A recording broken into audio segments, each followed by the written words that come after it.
We hope that doesn't happen. All right, welcome everyone. Please grab a seat. We're about to get started.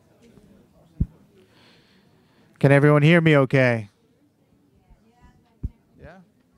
Do I need more volume on the mic or we're good? No, we're good. We're good. We're fine.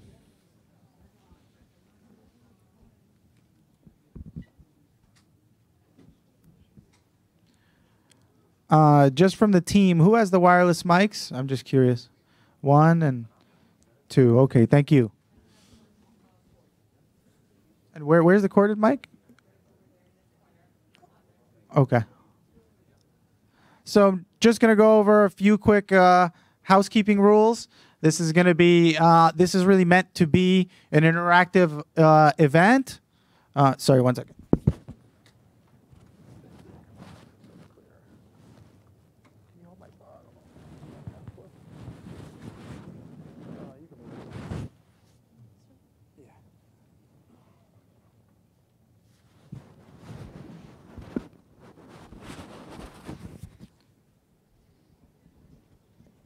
There we go. Sorry about that. Really meant to be an interactive event. It's really meant to get your feedback on which stations we're going to prioritize next to make accessible. There'll be lots of opportunities for you to speak. We're going to go through different boroughs, different regions. We'll ask you for your opinion. We'll share data. It's a lot of information. That's why we've given you the presentation in your hand so you can follow along. It'll also be up on the screens. We will try to get everyone's comment on every specific region. If we're running out of time on a specific region, we will give out comment cards. Can we pass out some of the comment cards down the aisles already? Just pass them down the aisle so folks have in advance. You know, that way your comment can be taken orally. If you write it on a card, we will also take it and tally it up later. As you'll see, there's lots of criteria that go into making the decisions on the next stations, but it's actually a pretty exciting time. As you know, for the last more than 20 years, we've lived under the 100 key station plan. Under the 100 key station program, the stations that we made accessible were selected by statute, right? It was part of the law, so there was not a lot of discretion in terms of what stations come next. But now we're in a place with the Fast Forward plan where we get to talk to you, talk to the community, look at stations throughout the system, and make the decisions as to which stations go next. And this will be one of our community engagements about that. So without further ado, I'm going to invite up President Andy Byford to give a few comments about the Fast Forward plan, and please welcome him. Thank you. Thank you, Alex. Good evening, everyone. First up, thank you for coming. It's great to see so many people here tonight. It's also nice to see a lot of familiar faces here tonight. Advocates, customers, people from Transit Centre and other advocacy groups. And a big shout out and thank you to my colleagues, particularly Alex, for setting this event up. So I've been here just over a year. It's just over a year now since I stood outside this building on January the 16th of 2017. And on January the 16th, 2017, I committed publicly to say that I would be making accessibility one of the 4 pillars, the 4 priorities of Fast Forward, that it would take some time, and it will, and that it required funding, and it still will, more than ever. But I hope that you've seen in the year that has elapsed that I meant what I said. I think actions speak louder than words. The fact that we are here tonight, that we're doing this, that we are consulting with you, that we are talking about a huge ramp up in accessibility by getting these stations or choosing the next raft of stations, I hope is testament to the fact that I meant what I said. Hey, Chris, I meant what I said when I said we would put accessibility first. Another, hopefully, indicator to you that we're serious about what we said back in January of last year is the presence of Alex here tonight as the Senior Accessibility Advisor and a member of my executive. I think that demonstrates that we're serious about this. That's a permanent executive commitment, a first for the MTA. But since Alex was appointed, we've also got a whole team now working with him. We've got Rachel over there, we've got Mira, we've got Sarah floating around here, we've got Yvette, we've got Annika, who were signing you in downstairs. And Jennifer, of course. Jennifer's just joined our team as our specialist writer. She's a writer by profession, and it's fantastic to have Jennifer on our team, who herself was and still is, I believe, a member of Rise and Resist. So we are trying to demonstrate to you that we are absolutely serious about this this very important topic. I actually did a wheelchair. Damn it, I keep still saying that. Wheelchairs is the Toronto version. I did an Accessor ride yesterday, which was insightful. It was a pre-booked ride. I did it with Alex and Eli, one of Alex's buddies. And it was very interesting to go through the booking process. They didn't know it was me. But I booked the ride. I used a number, and we did a ride out to a place in Brooklyn, and it was interesting. There was some good stuff about that journey, and there was some bad stuff about that journey, but it was insightful and enlightening for me to see what your reality is day in and day out.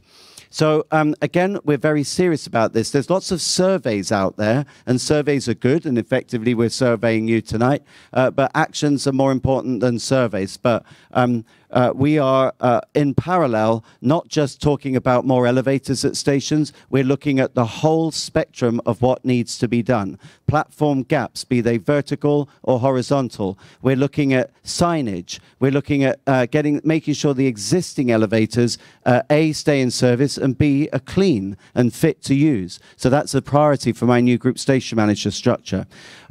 There's so many aspects to this accessibility issue, and we are addressing all of them, which is why I found funding and demanded funding for not just for Alex, but for a whole team. So we came here to listen to you, not me, but I do want to do a couple of shout-outs. We've got some members of my executive here today. We've got Sally, wherever she went, Sally Librera at the back, Senior Vice President for Subways. Sitting next to her is Rochelle Glazier. Rochelle is the Chief Stations Officer, and sitting next to her is the Chief Customer Officer, Sarah Meyer. Also, and I'm very proud to have him here, and you know what? I'm not surprised that he is here. He's the one board member who's here. I don't believe there's any others, and that's Andrew Albert, who is a huge, huge customer advocate.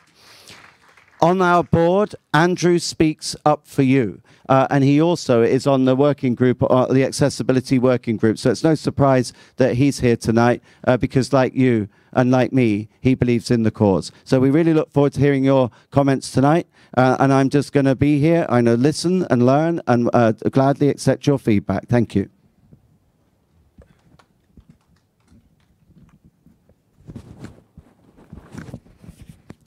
All right. Thank you, President Byford.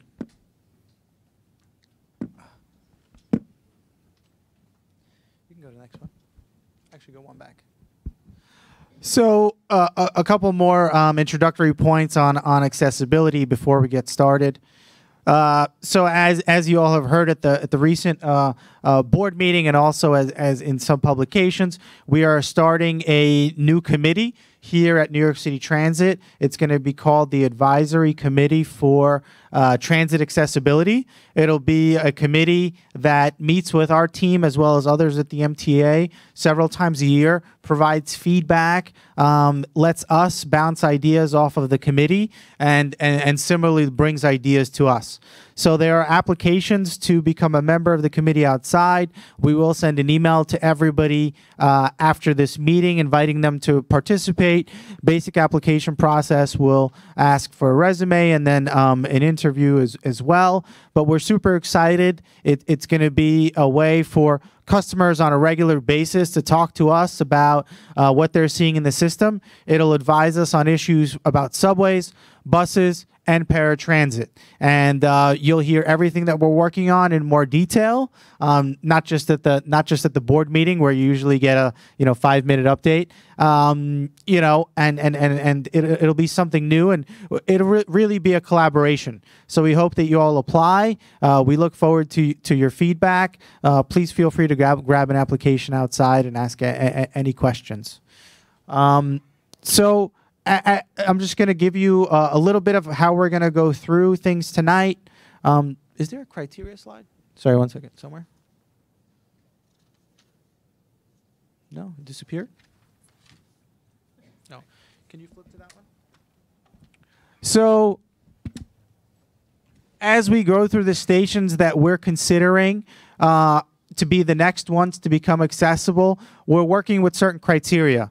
And we previewed some of these criteria for you about 6 or 9 months ago when there was the last meeting where we explained what the Stantec study was studying.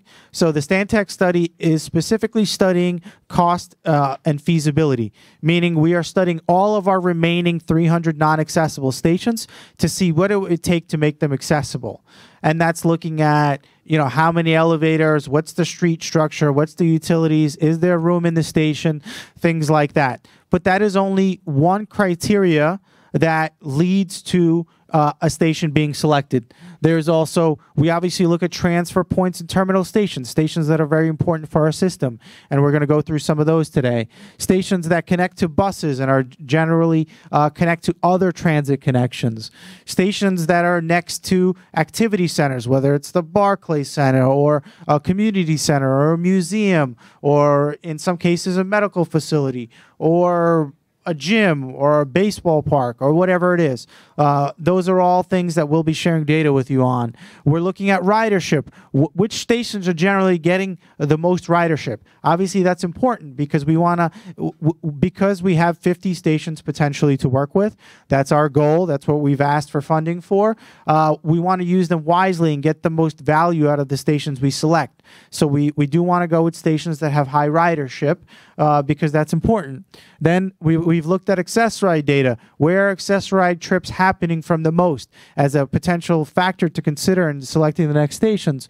What about demographics? Where we've looked at some census data. Where are people with disabilities living? Where's the senior population living? And we'll present some of that, as well as cost and complexity, which is what the Stantec study is opining, is giving us analysis on.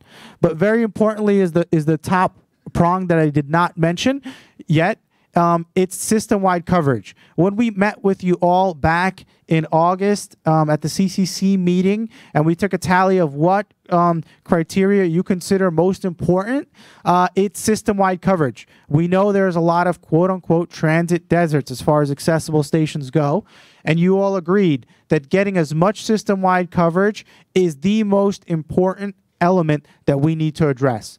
And this is also one of the reasons why the Fast Forward plan calls for assuring that we are no more than 2 stations away. That in and of itself addresses system-wide coverage. If you're no more than 2 stations away, that in some way make sure that whether you're in distant, the outer parts of Queens or in Upper Bronx, you still have a station in your area. As you know, the 100 key station plan was very, very heavily concentrated in Manhattan. And now as we move to fast forward, we have some discretion as to filling in some of the map.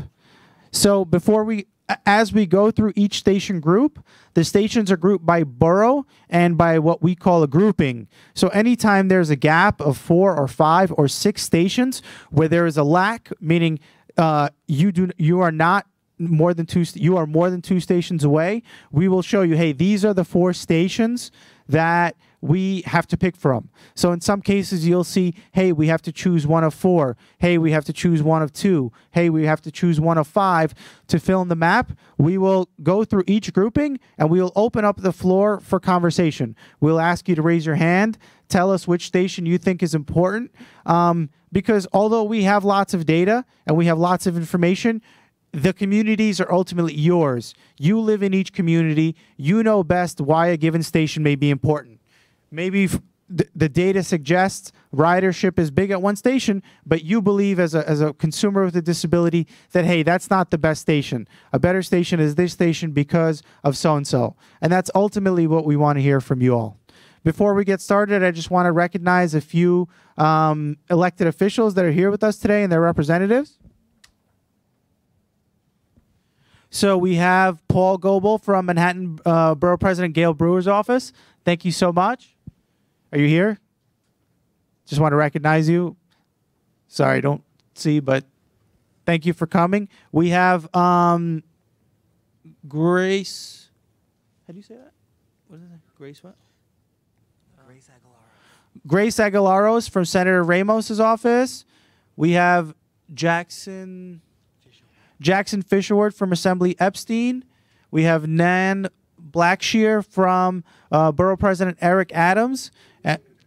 Thank you. And we have Patricia Scaro from Community, the chair of Community Board 16. 15, sorry, 15. Thank you.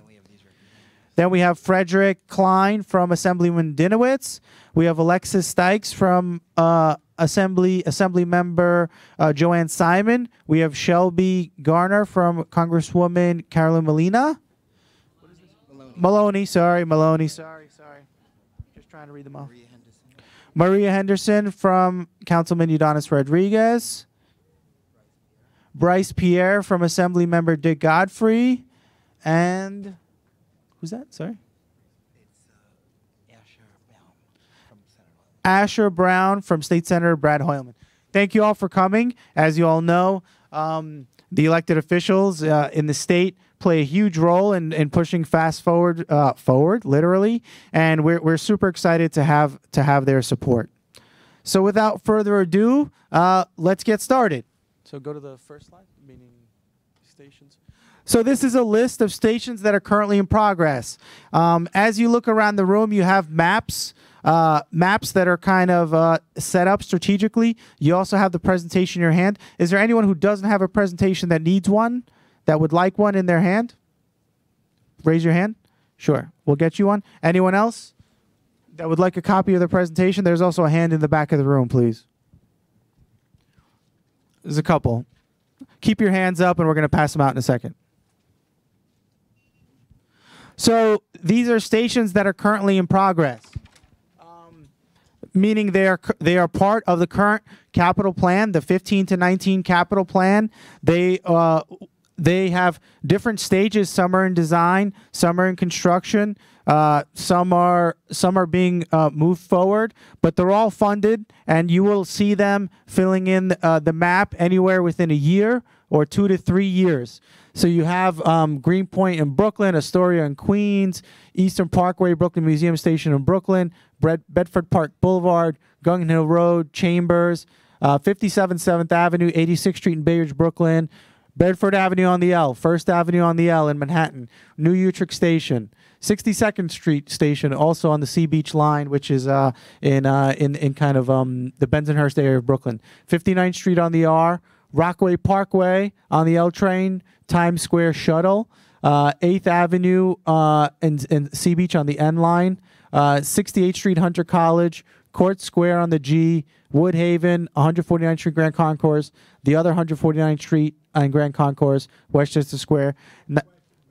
Sure, absolutely. But 1 second, we just asked that you take a mic because we're live streaming the event, and also for the sign language interpreters and CART to be able to interpret. Please speak into the mic. The 59th Street station on the R, is that the R and the N? That is the R and the N. Okay, and 62nd Street D, the West End, not the Sea Beach. No, Sea Beach. Sea Beach is an N. It says D. 62nd Street D. It's both. You see, both? It's Okay. both. Yes. You see the 60th Street on the D, and then on the N, New Utrecht. 8th Avenue Sea Beach on the N. You see that? That's a transfer point. It's going to be a transfer point. Yes. The whole 62nd Street complex. station is a D and an N. Yes, the whole complex will be connected. Right? That's correct, Griselda, right? Okay. Yes, that is correct. Yes, there's another comment. Just let us give you a mic. Go ahead. We just need the mic for the live stream to pick up the audio. Sorry, it's a little. Okay, I'll stand as best as I can. No, Sid. We don't want you to get hurt. Careful. I know. If nobody. Okay, first, Alex, the Rockaway Parkway L train is actually accessible. It's one of the few stations that is level. That you can go through. I mean, maybe you need to make the gates a little wider for some of the wider wheelchairs, but you still can get through. There's no problem. But at the 62nd Street, it's the 62nd for the D train, because I'm old Brooklyn. but for the N train is New Utrecht, and that's a transfer point. So I hope in the future you could put that together. Yes, absolutely. And I think I'm pretty sure that whole complex is being done that way. It is. Yes. Hopefully soon. What was that? Got it. Yes. The whole complex will be done. So we have one more comment in the back. Oh, a couple comments on the side. Yes. Please pass the mics to the folks that have their hands up. Yep. Hi. I wanted to ask, I live in Senate District 22 in South Brooklyn. We have 12 stations and none of them are accessible. We're going to be getting to South Brooklyn has many groupings. So within about a half an hour to an hour when we get to Brooklyn, we'll be covering all of South Brooklyn. Okay. It is absolutely true that Brooklyn has a lot of gaps. So if you can keep your comments specifically to stations that are in progress, we'll take a few more comments. Yes, there are some hands in the middle of the room. Yeah. I think, do you mind going in the middle? Hi, my name is Jonathan Factor. I work in Long Island City, Queens, and I use the Queensboro Plaza station. And every day after, I end up having to walk down 6 flights of steps from when I get off the train to the ground level. And when I called up the MTA, they said that it's not one of my key stations, and what they considered the key station at the time was Queens Plaza, which has an elevator. But my choices every day is either to walk down 6 flights of steps or to cross the whole Queens Plaza, which is unacceptable. So I just want to know if anything is being done for Queensboro Plaza. Yes, we're going to be getting to Queens in a few minutes, and we'll talk about Queensboro Plaza. So I will just defer till we get there. For now, if anyone has a comment on a station that is in progress, Sarah, Jean's got a comment. Hello? Yep. Now, again, we are going to take as many comments as we can, but we do have a lot of regions to cover, so I'm just going to try to move all you folks along. Go ahead, Jean. Is there a timetable for 95th Street? Griselda, do you know that? Yep. Can I have a little bit more volume on my mic? Just a little bit. Thank you. Just so I don't project so much. 95th Street on the R? Yes. Mm-hmm. Okay. It's set to be awarded this year. So if it's being awarded, that means construction will start this year. So it's probably a year and a half to 2 years out. Yes. Mm-hmm. One other question in the back. Yes. Hello. On the stations with ADA upgrades in progress, the slide you're on, it says the Bedford Park Boulevard station, the 4 train. That's different than the information we received earlier. We were told the upgrade. I think that's a mistake. Sorry. Yeah, it should be the BD line, right? The BD line. Yeah. Okay. Sorry about that. Okay. Sorry about that. Thank you.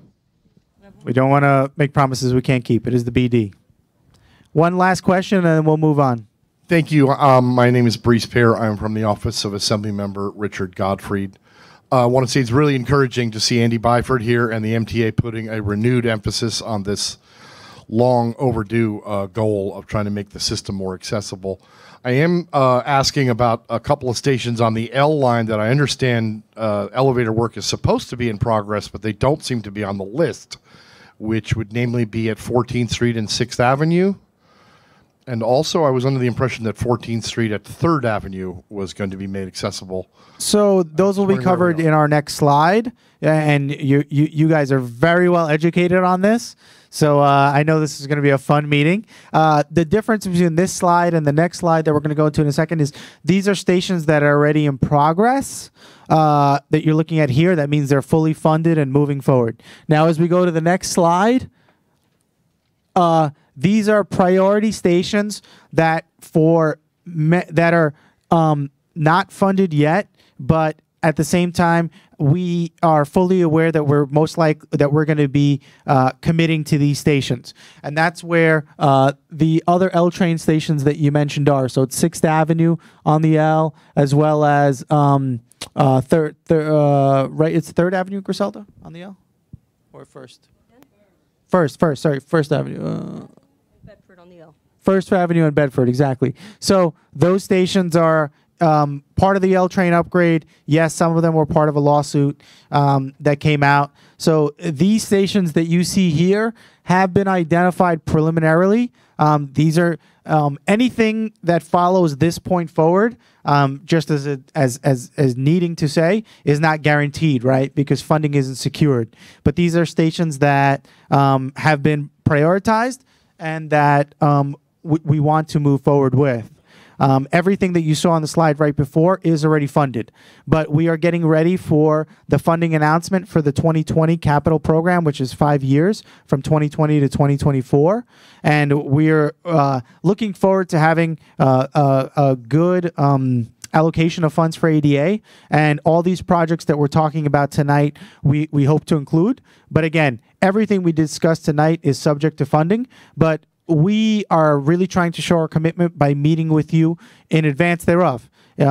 Because to have a real shot at getting 50 stations in 5 years, we need to have these conversations. We need to be able to be ready to go as soon as the money drops. Because if the funds come in and then we take 6 months to select stations, 6 months to think about it, and we're a year behind, we will be falling behind on our commitment to you to get these stations done. So we're meeting with you, we're talking with you, but again, with the understanding that everything is subject to funding, but hopefully if that all comes through, all your feedback tonight that we get, we'll be able to move forward on stations. So if you look at this map of stations that's been, go back, sorry. If you look at this list of stations, there's a lot of half stations we've identified that we want to finish. So as you see, Avenue H, which is northbound only, which is in one direction, we want to do the other side. There's obviously Borough Hall, which there's a lot of work being done. So some of the stations on here present really unique opportunities where we have projects ongoing that we want to do. Some stations, some of these stations are needed for no more than 2-way fast-forward coverage, but there literally is no other station to choose from. For example, the way the map kind of works out, 36th Street on the D, N, and R line, that station is really needed. That's the only station in that area that would help us get the coverage. So take a look at some of these stations. We're happy to take some comments. By all means, we think that there are some really goodies up here. There's some big complexes. We're talking about the Metropolitan Lorimer Complex, Broadway Junction's on here, some other ones. Again, these are all very likely to be some of the first that are moved forward. They may go in different orders based on when it's ideal to launch a project or not, but this is what we're looking at. So if anybody has some comments, we'll take some. Sure, we have a comment in the front. Canal Street for the queue is also half station, like half accessible. Right. We will. You know what? We'll definitely note that down. Is Canal Street something we've been? Yeah. I mean, it's a central station. Right. Like, you get to the rest of Manhattan from there. Absolutely, and I think it's important. We're happy to take it into consideration.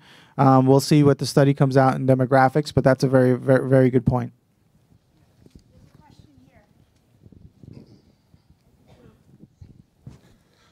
Good evening. My name is Orbit Clanton from Perception for People with Disabilities. Before we continue on with this, which is really great and it's important to all of us, and you were talking about the previous slide, which was funded, exactly where is the funding coming from for all of this? Because we don't want to go through this exercise and then it finds out that it's not there, given that the entire system to be overhauled is like, what, $60 billion? Sure, I'm happy to take that question. The funding is, as you know, all funding for the MTA pretty much comes from our legislator up in Albany. The city does play a role. There are several different places, including the federal government, that generally supports our capital programs. All those discussions are happening now. Obviously, as consumers who care about accessibility, whether you're advocate or just a consumer, you're welcome to reach out to your local official and say that accessibility is important and you want to see the programs funded. You're absolutely right. None of us hope, I mean, I work here at the MTA, New York City Transit, every day. So does President Byford. We don't want to be doing this in vain. We don't want to be doing this as an exercise that leads nowhere. We really believe we're going to get the funding. We want to show you that we're committed to it. And that's why we're here. Yes, we don't have the answer yet as to what exactly the number it is that's going to be allocated, and that's going to be determined by elected officials. But you know, as the person who is one of the leaders here on accessibility, I don't want to just wait to see what happens. We want to get out ahead of it. We want to bring notoriety to the issue. We want to go to elected officials and say, we had this meeting and we identified 50 of the greatest stations that everybody agrees on. We want to say that we have the support of the community. And that's where we want to get to. We don't want to sit back, quote unquote, no pun intended for us that are sitting, but we want to get ahead of it. We want to lean into the issue. And that's why we've invited you all here today. I think that before this meeting, such a meeting where we're openly talking to you, taking your feedback, and including your decisions hasn't happened. And we want to change the conversation, and that's why ultimately we're all here. Oh, lots of questions after that comment. Yes, hi, my name is Dustin Jones. I'm with the Center for the Independence of the Disabled New York. I have a two-part question. I see that Broadway Junction on the J and Z line is on here. Now, for many years, I've been actually advocating for that station to get an elevator, and they've been doing so much construction in that whole entire area, and I was told that it wasn't feasible. Now, for some reason it is. I wanted to know what changed, and two, if you guys can put a station there, Union Square for the 4, 5, and 6, it is disconnected from the rest of the L, the N, the Q, the R. Why can't that one be in the works as well? Absolutely. Do you mind if I take your second question first and then come back to the first one? So Union Square, very difficult station. As you probably see in there, it's a curved platform. There's not a lot of space. Certainly Union Square may be possible, but where we're looking at, you know, the reason we're having this conversation, the reason we're having other meetings is in many stations it's possible. But let's say Union Square costs $200 million, $250 million, something like that, whatever that number may be, and don't hold me to that, I'm just quoting it. Is it really more important to do Union Square, that specific line, or potentially get 5 other stations somewhere else? If everybody in this room wants to say do Union Square, and you know we have a limited pool of money, we're 100% in agreement. But it's a very difficult station to do. It's a curved platform with limited real estate and challenges. So, sure.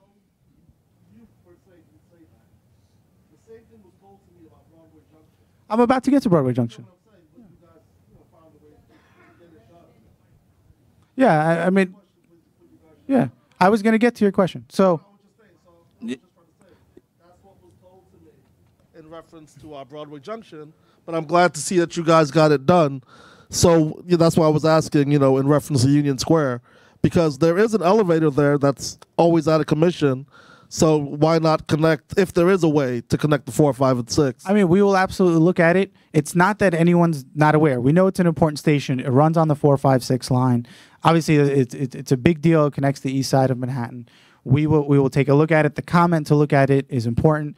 There is land, real estate issues around that station, all kinds of different things. I'm happy to have a longer conversation about it. Broadway Junction, let me just mention that real quickly, and I'm going to be very, very upfront. I mean, there is a legal definition as to what infeasible means, right? In terms of the ADA. And in terms of, I know, Dustin, you're involved with legal organizations. So when lawyers say infeasible, when that's used in a lawsuit, that is part of the ADA definition of what is considered infeasible based on certain criteria.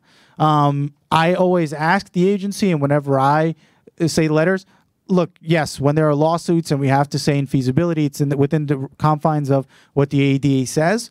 But from a real life perspective, oftentimes it's about money, right? Broadway Junction is a big complex. It's going to be very expensive, but it's a major hub on the east side of Brooklyn. We want to try to figure it out. As we've said, these stations here, we believe are a priority. They may or may not make it. If Broadway Junction, the entire complex, costs $300 million because of the way the stations are outlined, the real estate, the infrastructure challenges, then we will have a conversation with ourselves internally and then with all of you. But I think what you said is that Broadway Junction is important. We appreciate that, and 14th Street is also very important. So we're looking at those, but we want to get value for our money. If we can get 5 stations as opposed to doing one very difficult one, then maybe that's what you tell us. So one last comment. I do want to move on. Sorry. One last comment, though. If it's a real estate issue that may or may not be an issue at Broadway Junction, the MTA owns a lot of real estate over there, like parking lots, the depot.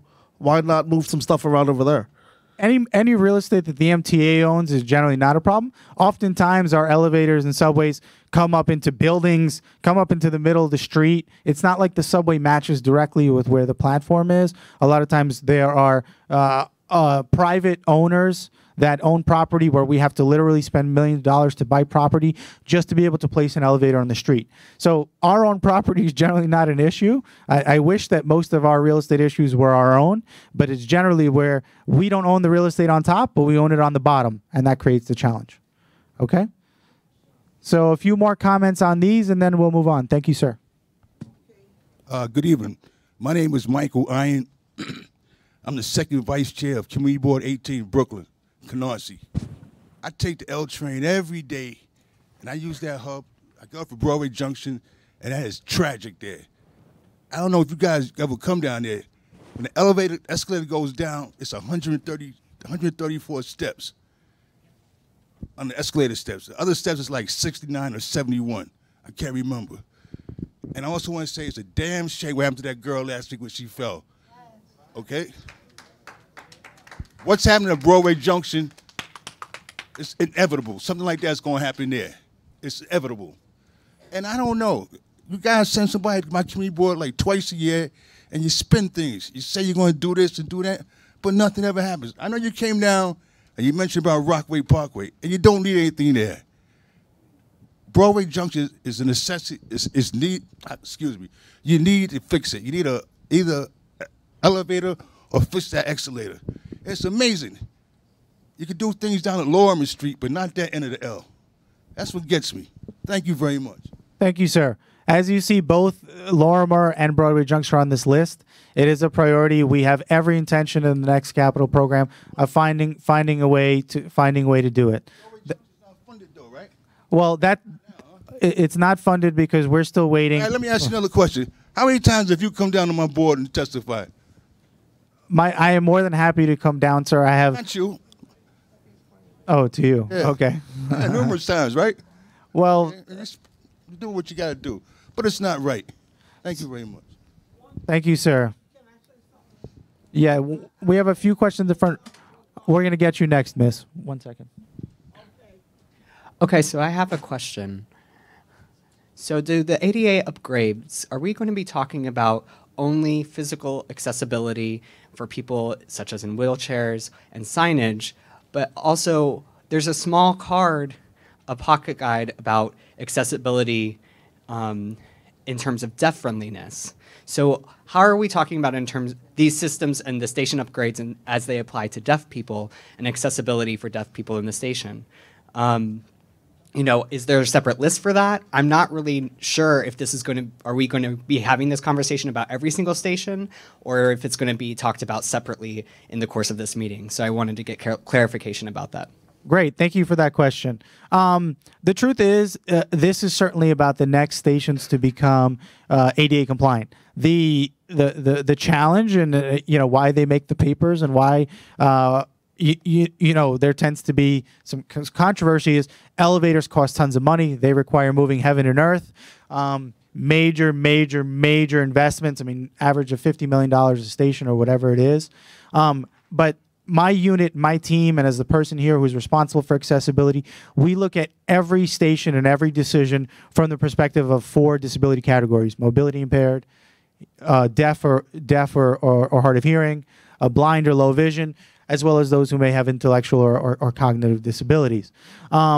We absolutely are looking to upgrade what we do for those who are deaf or hearing impaired as part of every station.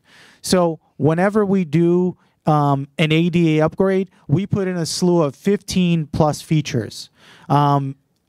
We have recently been reviewing our features, and I hope within the next year to announce that we're doing 20 or more features every time. That includes everything from tactile warning strips to better signage to an array of different features that help all persons with disabilities. Oftentimes when we do a station renewal project, or meaning where we're doing a rehabilitation, whether we're touching walls or ceilings, features for those who are blind or deaf are always included in that project, because candidly, those are a little bit cheaper than spending millions of dollars on elevators. So that is absolutely part of the conversation. Any station that is here will get that, but truth be told, many more stations will get that, because putting in platform work, platform edge work is something we can do without closing a station down for 2 years to put in an elevator. So those features for those specific categories are absolutely being considered. I've had meetings and we have meetings coming up with the Hearing Loss Association of New York, many deaf advocates. I mean, Christina Curry's here all the time. We have other folks who are bringing all this to our attention, and it's absolutely being addressed. Yes, question from the woman in the front. My name is Blanche Louise Pelton-Bush.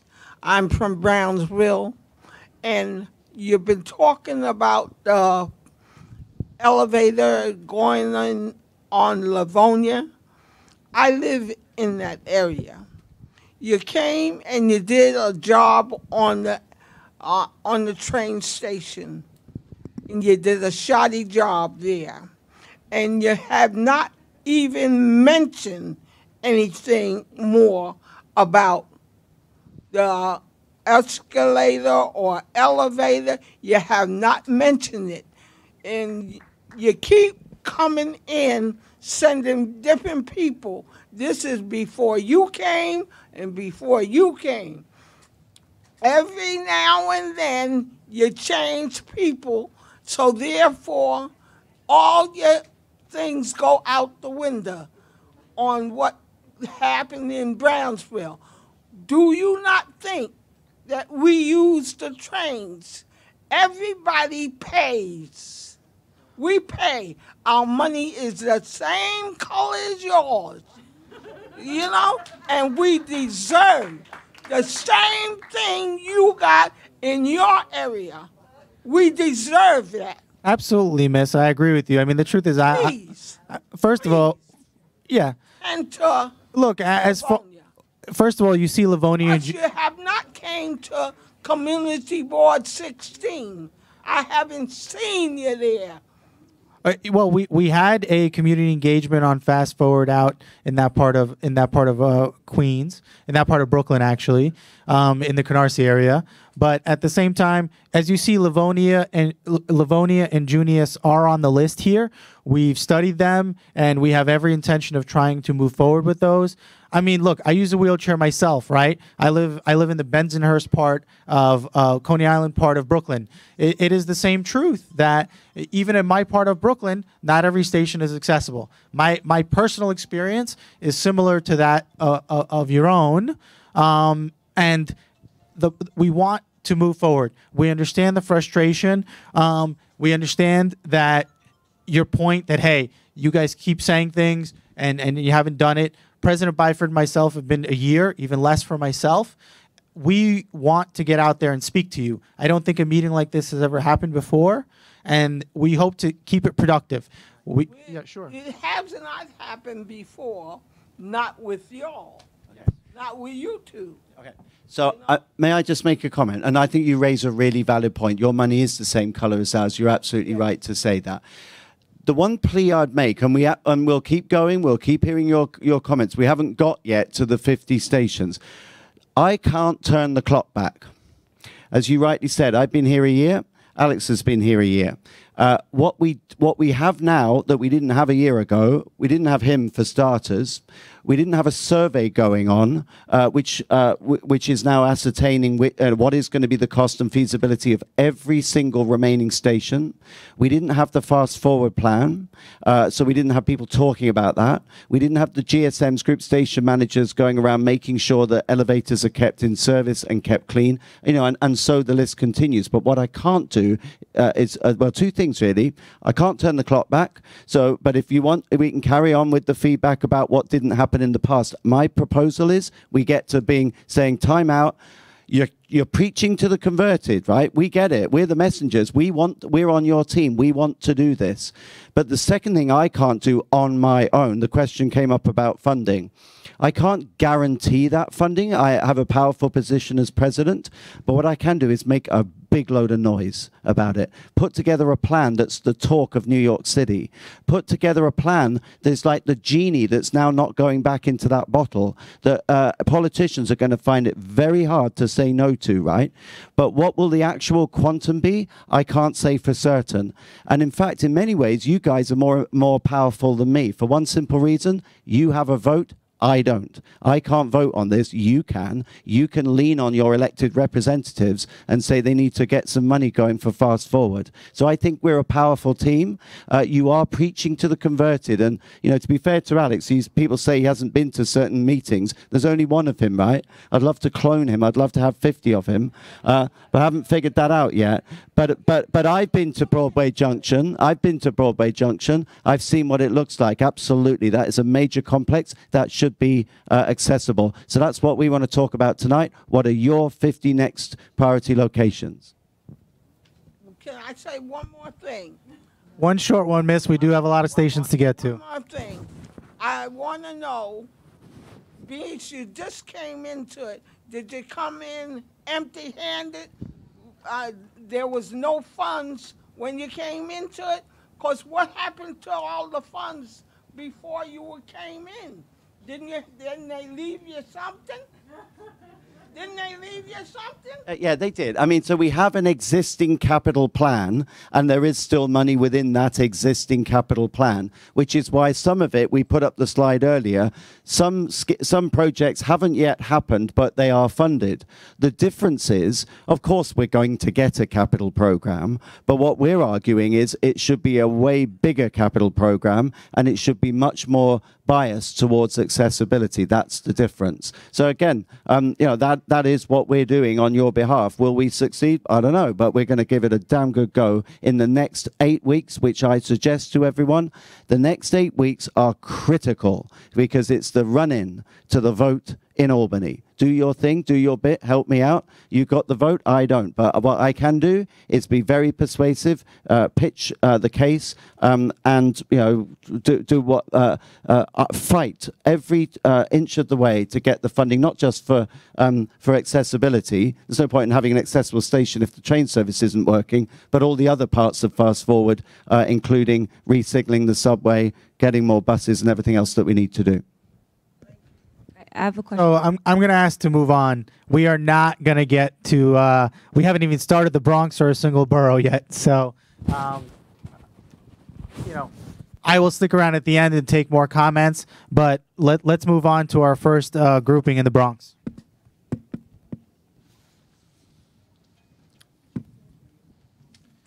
So the maps that you see on the sides as well as on the screen, you see an area that's blue, purple, orange, and green. So what does that represent? That represents the areas on the map that currently are needed, where we need to pick a station in order to achieve no more than 2 away.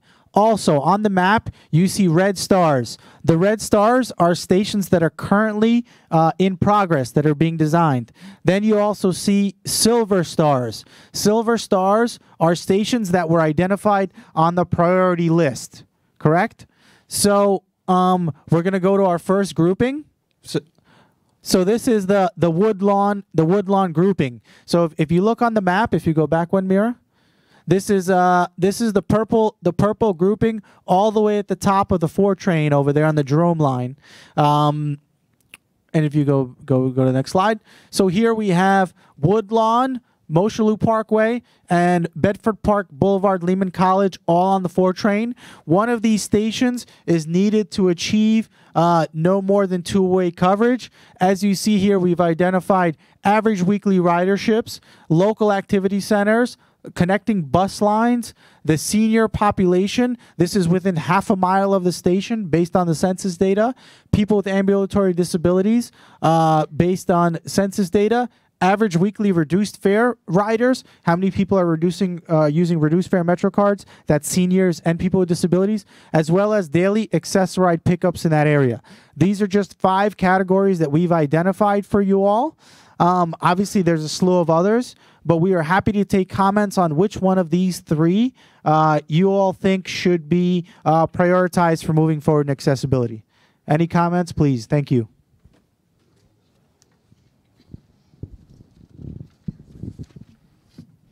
Hello. Good evening. My name is Eric Dinowitz. I am the chair of the Aging Committee on Community Board 8. This summer, I worked with the chair of Community Board 7, a number of local... Can you, Dustin? What's up? Including him, a number of local organizations, and we collected over 2,000 signatures in support of the station at Michela Parkway. There are 2, I mean, you could see it right there. There's 2 hospitals there, thousands of people there. And I think something we see, I know a lot of details aren't clear, but that awful event that happened last Monday, there are people who are sick who need to go to their appointments who either can't or could sustain injury if they had to go up those stairs. So I just want to rise in support of Michela Parkway. I also want to point out, yes, Michela Parkway. It's very clear from the numbers, but it's what's right. You're missing a couple things up there. There's Tracy Towers is the 2 tallest buildings, residential buildings in the Bronx. A number of disabled seniors live there. So I think that should be added to the activity centers list. And there's one more thing I want to say. If I know we don't want to go back to it, I want to look forward, and I'm looking forward to your priority list. I don't know how many people here are from the Bronx. Yeah, you can, I guess not a lot. Okay. Usually Bronx people are a lot louder. That's why I'm confusing. There's only 1 Bronx station on your priority list. And if you look in your book, this book, there's only 1 page of accessible stations in the Bronx. So I just I just thought I should point that out, that there are not a lot of Bronx stations that are accessible. And it doesn't seem to be a priority based on the previous slide.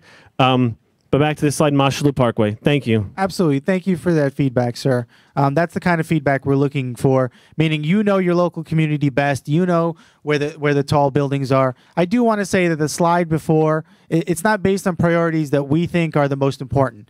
They are either needed for no more than 2-way coverage. They're either major projects about to be happening there. They're either part of the L train project, which was moving forward, or they're major complexes that are still outstanding and missing in certain parts of the boroughs.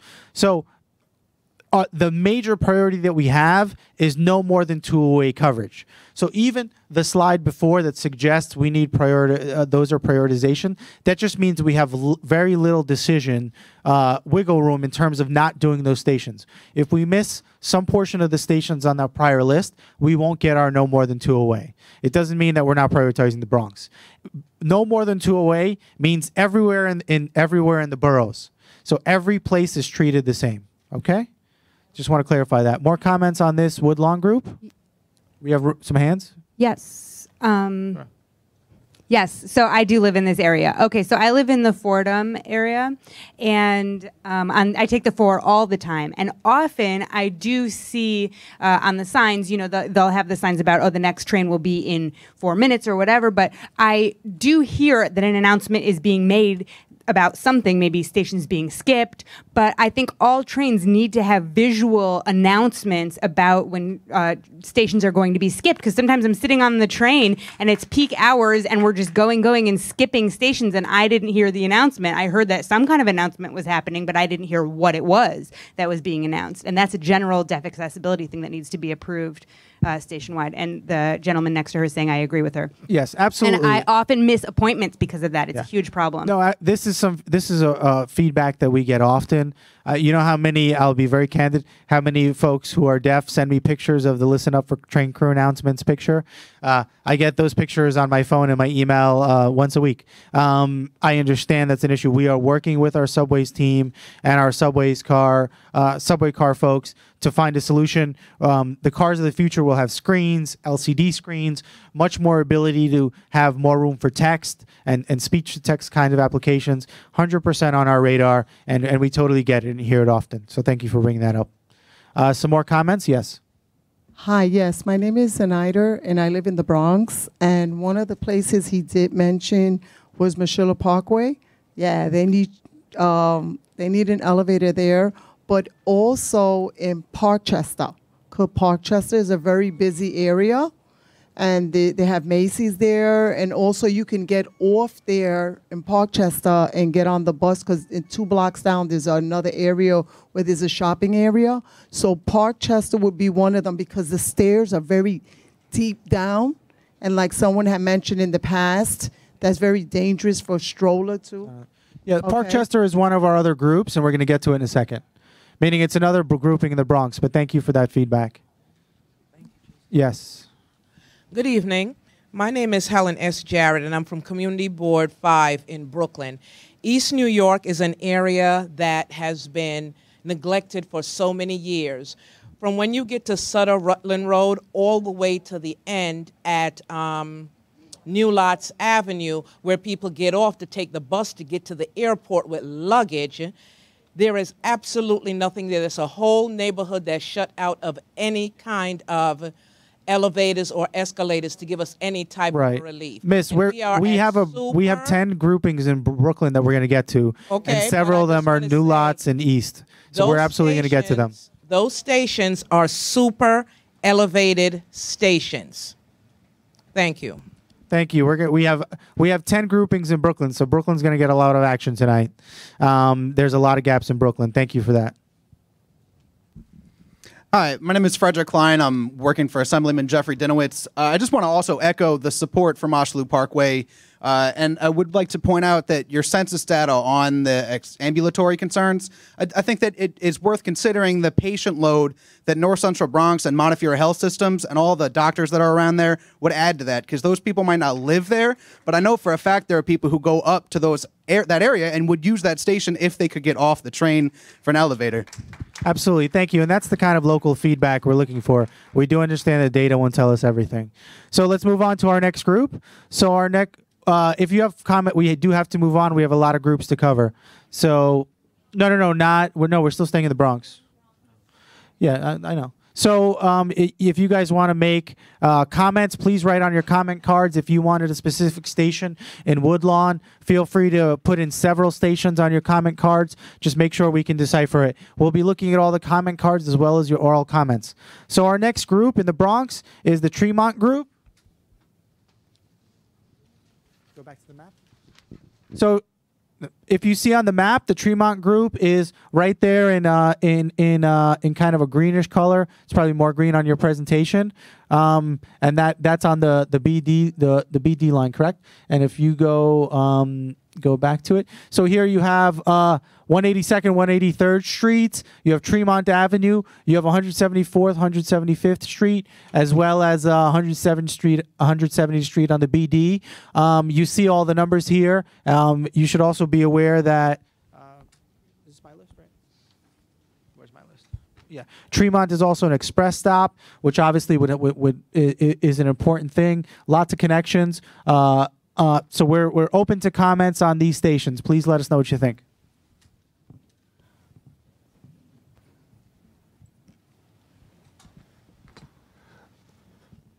Yes, I'd like to just reiterate what you said of those 4 stops, which I'm familiar with. The logical best station would be Tremont because of what you just pointed out, that it is an express stop. And given that resignaling will happen at some point and stations are shut down, having accessibility at an express stop really would benefit the community, because as you shut off the uptown side, you still have access to either the express line or the downtown, vice versa. So I strongly recommend out of those 4. And where it's located, Tremont Avenue is one of the main thoroughways, such as Fordham Road, so it gets a lot of traffic going back and forth there. So that would be a really good stop to consider. Absolutely. Thank you, sir. Thank you for that. Hi, Alex. I'm going to speak on 2 things because the Bronx Advisory Council person couldn't be here. She's concerned with there's one station that is, I'm glad you have Tremont, but Fordham Road also, it's yeah. Oh, I didn't know because it just shows. But there's one thing also I agree with the gentleman said earlier with these stations. Since the train does represent the B comes into the other end of Brooklyn, there is concern of the accessibility that people need to get on connecting to the bus up to a point. There has been the numbers I think you need to recheck, because during weekdays and weekends during the warmer weathers, because stations that connect to the Bronx Zoo or Fordham University, because they do have events over there, or Botanic Gardens, or heading to the Orchard Beach, needs to be rechecked, because numbers there do go up a little more higher, and accessibility level also goes up higher too. So we need to look at that. Okay, thank you for that. We'll absolutely note that and take a look. I mean, obviously we've identified some stations here, but we want to hear feedback from you all, which ones are important. So we'll take one more comment on the Tremont group, and we have 2 more groups in the Bronx. Go ahead. The Forum station, if it's going to be wheelchair accessible, want to put the signal saying, put those things saying when it's coming, because it's not there. Sorry, was your comment that why don't we do the signals? What was the comment again? I'm sorry. The comment is the subway station in Fordham Road is the signal stations. They should be more bigger and more compliant. Fordham Road. Fordham Road, yes. I mean, sir, we'll definitely take a look at Fordham Road, as he said, and see what's possible there. Why don't we? We'll take one last comment, Sarah, in the middle, on this one, and then we'll move on. Yes. What happened to Westchester Square in the Bronx? You have the. It was on one of our earlier lists. Okay, it's on already. I just wanted to make sure that's it. Yeah. Okay, thank you. It's in the presentation. Westchester Square is happening. Yep. So please feel free to write on your comment cards. We're going to move on to our next group, which is Parkchester and Soundview. If you can go to the map real quick. So if you look at the map on the screen, as well as the maps that are set up, you have maps on the corners. I don't know if you can all see the Parkchester. Yeah, point it. Yeah, so if you see Parkchester right here, that's Parkchester, St. Lawrence Ave, and Morrison Ave Soundview. So if you go, so you see some numbers that we've gathered here, and yeah, this one is so we'll take some comments on this group. You guys have all this in front of you. Feel free to share the info. Am I going? Or? Hi, yes, I'm Dustin Jones, Center for the Independence of the Disabled again. My comment pretty much is, when it comes to Parkchester, if you guys do nothing else, you desperately need to do that station, because it's already leveled to the ground. They have the ticket agent is low to you, so you could be able to talk to him or her. And they have automatic doors, but there's no elevator there. So if you do nothing else, definitely I would agree with Parkchester. Also, I've been a victim of not having an elevator there in the sense of when I'm trying to get to Manhattan, that BMX 6 is horrendously slow when it's off peak hours. So that's something to definitely think about. You know, if I have a doctor's appointment or anybody who lives in that area, bad enough you can't go to an accessible, not accessible station in Parkchester, but you have to wait about an hour for the next bus. Thank you. All right, Parkchester, East 177. Thank you for that comment. That again, it's your local understanding of the community that really helps us. Any other comments on this group? Right, it's an express. Yes. I mean, the ridership numbers you can tell are 4 times what the other stations here are. There's one last comment in the back on this.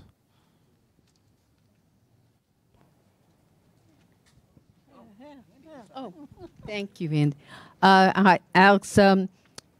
It's a good idea you do put the elevator for Parkchester. As you see, the BX36 bus happens to go as well as the Q44 to the Bronx Zoo.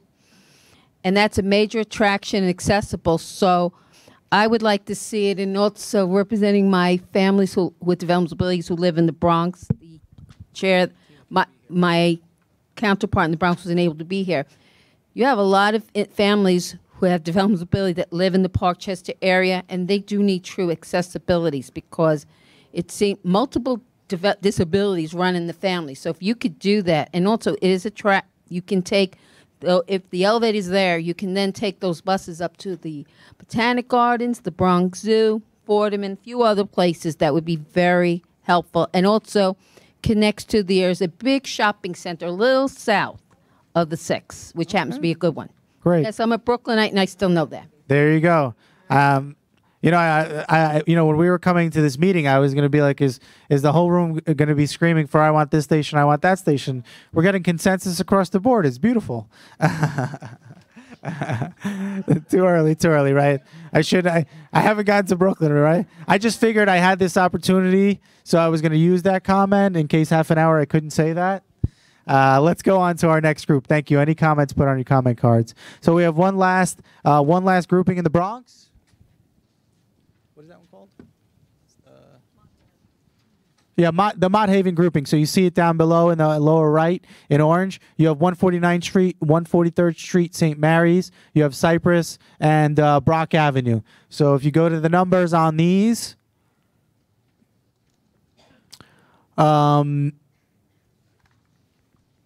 where's this? Yep. Yeah, a lot of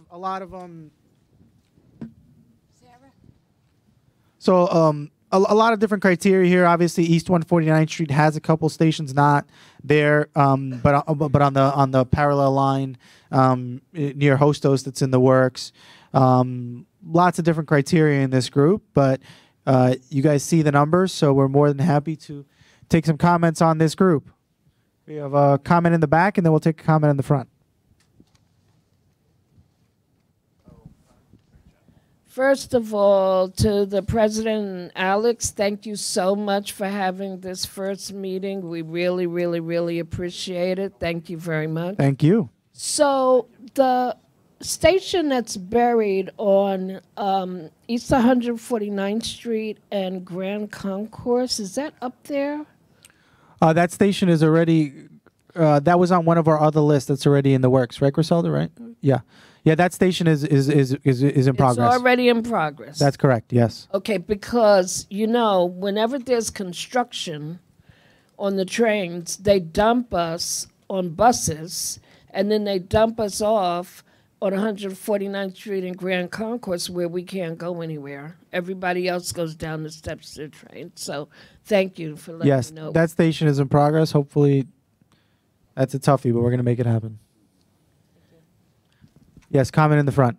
My preference would be 143rd Street, Alex. Okay, thank you. Thank you. Okay, hello. So for Brooke Avenue, that station in particular, I've noticed that it's incredibly popular for people coming from schools, people buying food, bringing heavy heavy bags from grocery stores, is that avenue being considered for an elevator installation? If it's on this list, it's for you to tell us that you think it's important. So we will take your vote as you'd like to see Brooke Avenue, and it's important to the community. So thank you for that. Any other comments? One more there. Yes, I also agree with Brooke Avenue. All of them are really good candidates. But there's some goodies on this list. Because, one, the proximity to Manhattan, the neighborhood, and the development that is happening there. The borough president has promised affordable housing there. I spoke with him about people with disabilities. So that station, if they had an elevator there, would be really good. Okay, great. Thank you for that. Any other comments? We'll take one last one from Chris, and then we will move on. Alex, there's one station that is not on the list, but it represents a lot of disabilities and seniors in this station. Maziga, I might be saying it wrong, so somebody help me correct it. Thank you. Zariga. Because there's four things. One, at least someone agrees with me, the Bronx Developmental Center is also there.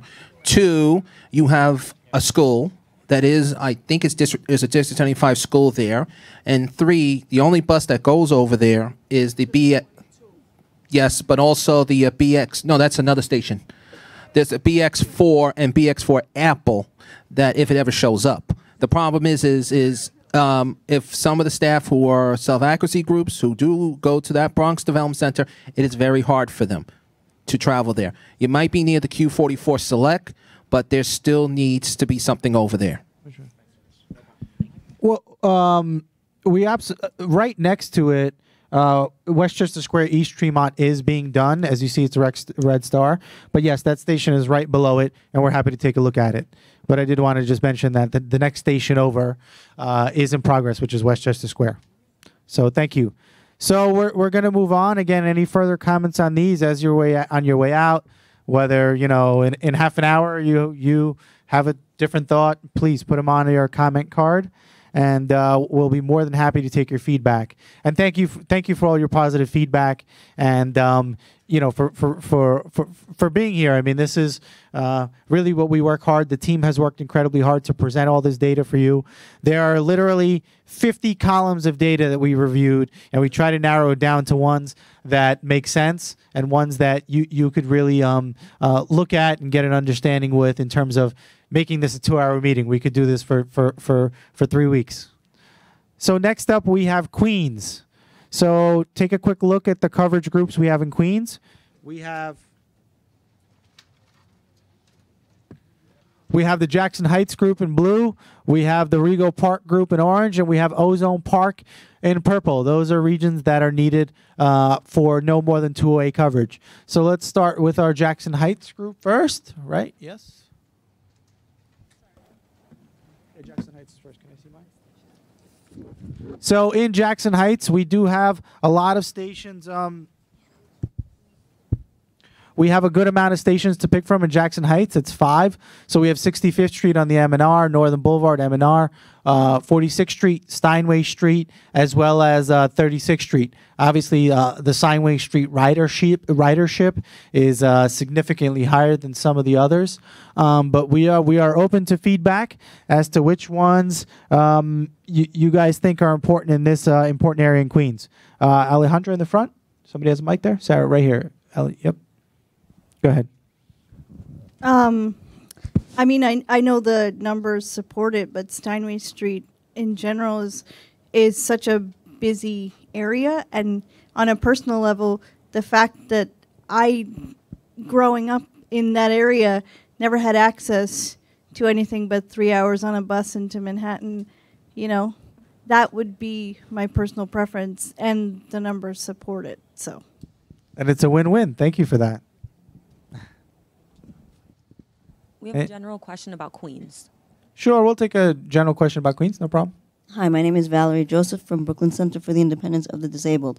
Queens Village, I live in, and there is actually only one station that I can get into, and that's the Parsons and Archer. What about 179th Street? Did you guys think that you could make a station there?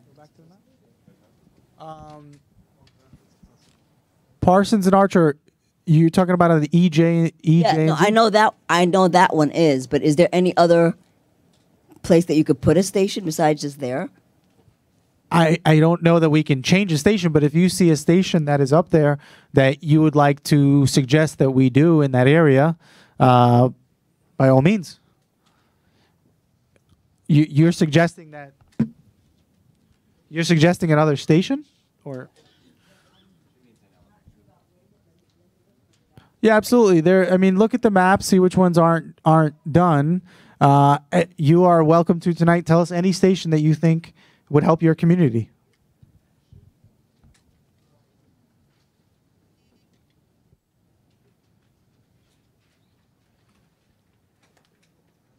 We have a comment there or no? No? Anyone else on this section of Queens? Yes, sir. Thank you.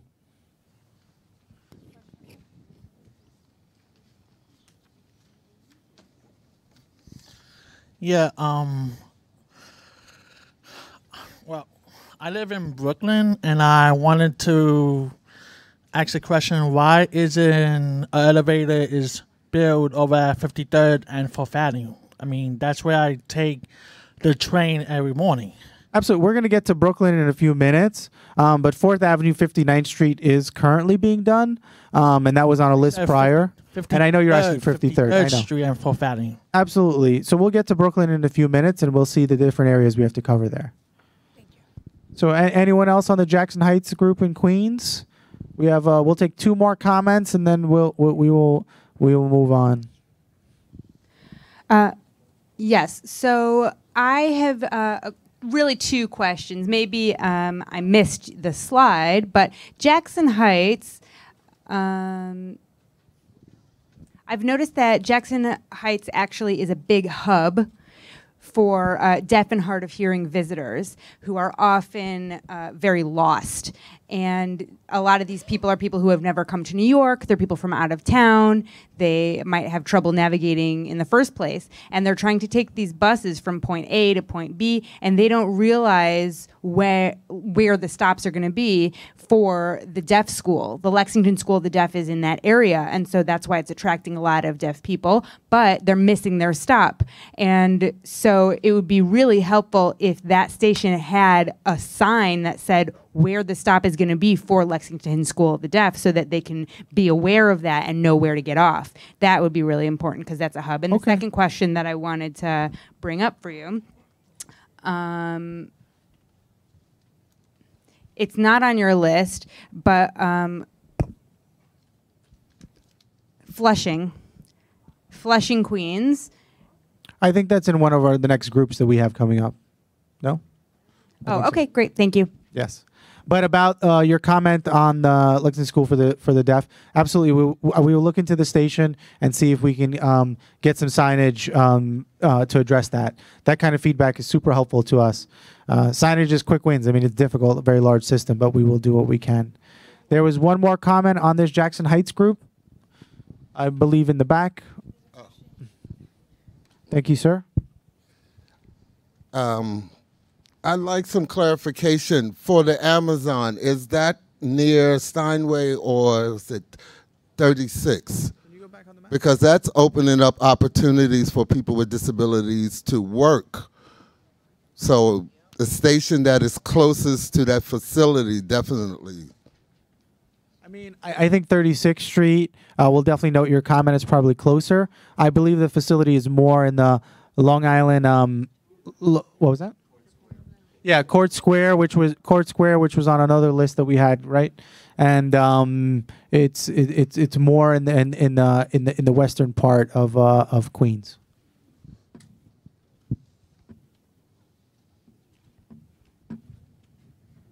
So we're going to move on to our next Queens coverage group. Again, if you have a comment, feel free to write it down.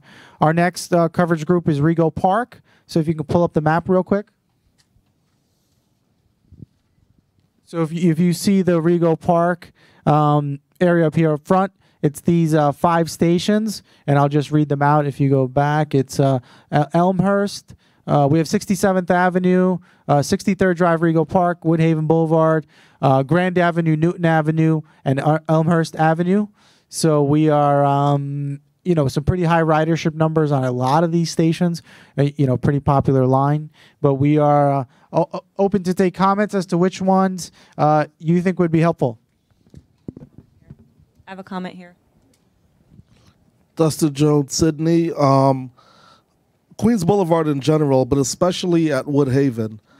How is there not an elevator there already? I'm sorry, but Your good friends at United Spinal who made the 100 key station agreement didn't include that one, and that's how it wasn't.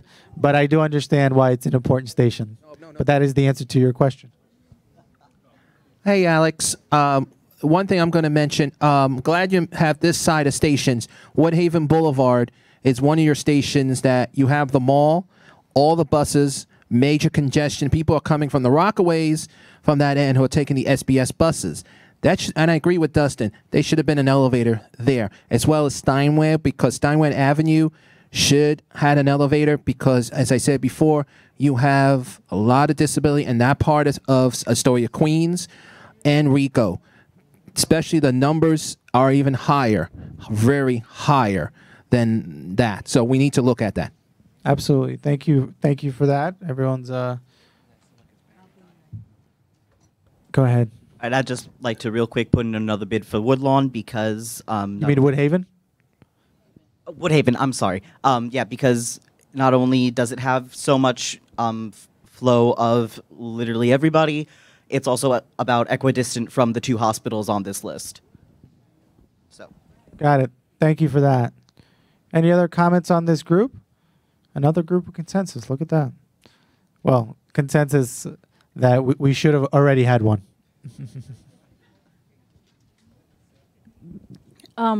Sorry. Obviously, we want all these stations to have them.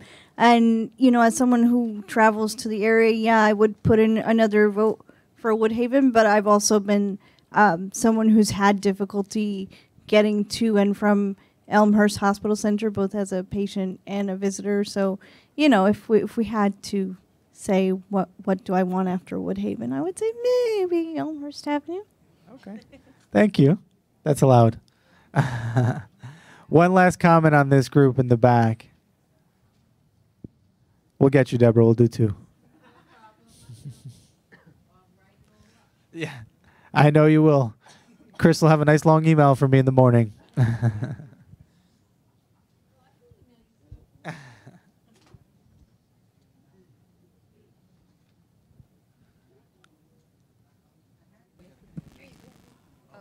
Okay. All right. I would like to really see the elevator where the 7 and the E, F, R, and M train meet at Roosevelt Avenue. That happens to be right by Elmhurst Hospital.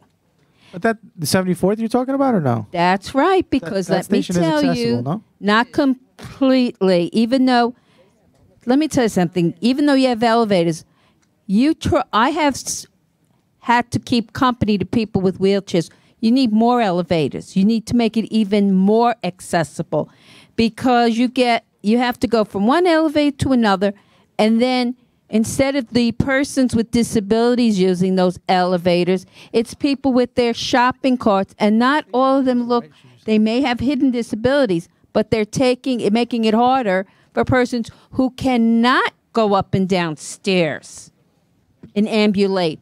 They have to wait more than a half an hour. So even though it's not on the list, that needs to really be fixed. Also, at the Met Stadium on the 7th, even though you didn't get there yet, there's no true accessibility out unless there's a game. And then you got to go in a roundabout way to get out. Absolutely.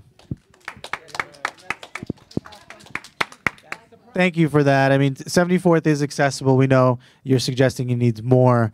I have been at that station for sure, and it is very heavily used because there are several platforms there. So that's noted. And on the 7 train, we've discussed, the Mets Willets Point stop. We continue to try to find ways to work around that. So those are noted, and thank you for that. One last comment on this group, and then we'll move over to our last Queens group. Oh, no more comments? All right. Thank you for that. Those are all noted and great to hear. So we have one more in Queens, right? We have one more in Queens, which is our Ozone Park group. So there, as you see, we have 80th Street, 88th Street, Rockaway Boulevard, as well as 104th Street. So if you go to the chart. So for those of you that say we don't look in the outer parts of Queens, this is your chance. I mean, we do need coverage here in order to achieve our goal. So if anyone wants to suggest a station in this grouping, please let us know.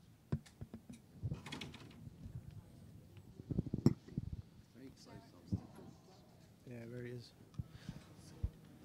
Chris, you're batting 1,000. Go for it. 1,000.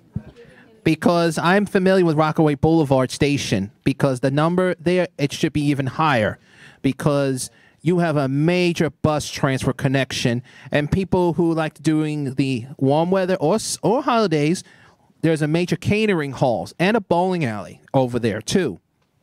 Well, as you see on our list, there's certainly the bus connections are represented on the chart. There's easily 10 of them. So something we are certainly taking into consideration. Intermodal stations in general are a big deal. We want to create as much system connectivity as we can. So thank you for that. Any other comments on this group? Sure. Yes, exactly. There you go. Knows this stuff. We had a comment in the front.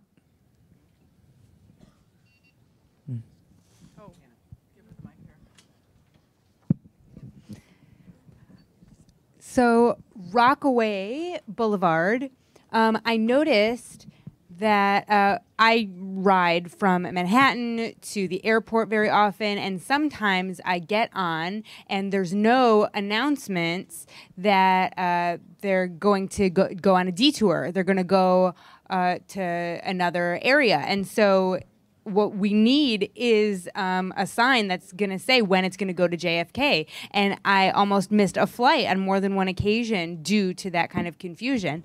And it's very important, especially over there, that announcements before the divergence of the two routes. Is it going to Ozone or is it going to JFK? It's very important.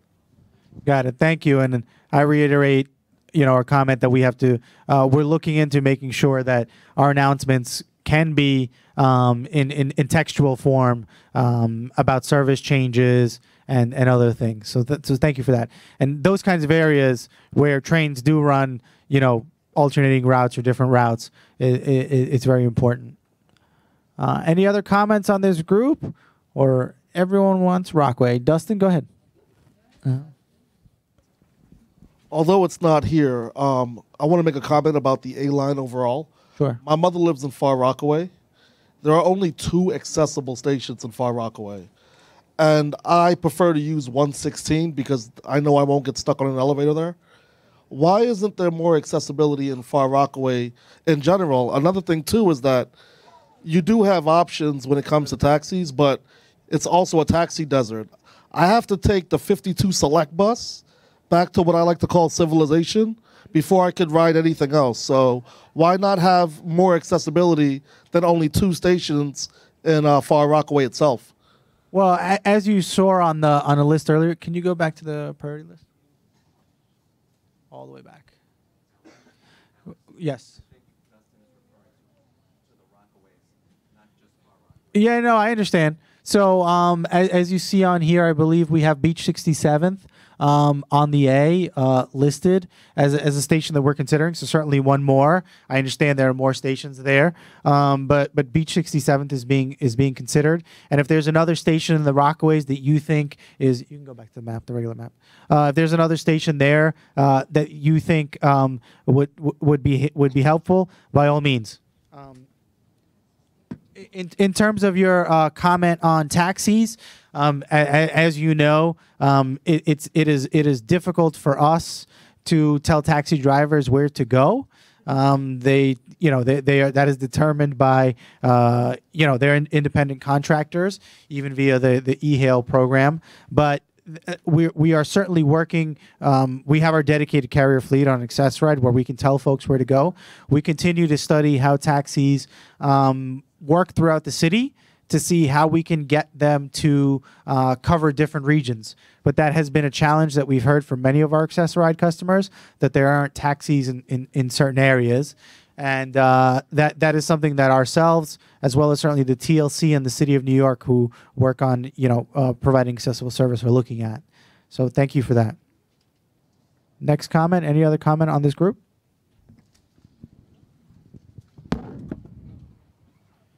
All right, one last comment, and we're gonna move on. We've got 10 groupings in Brooklyn.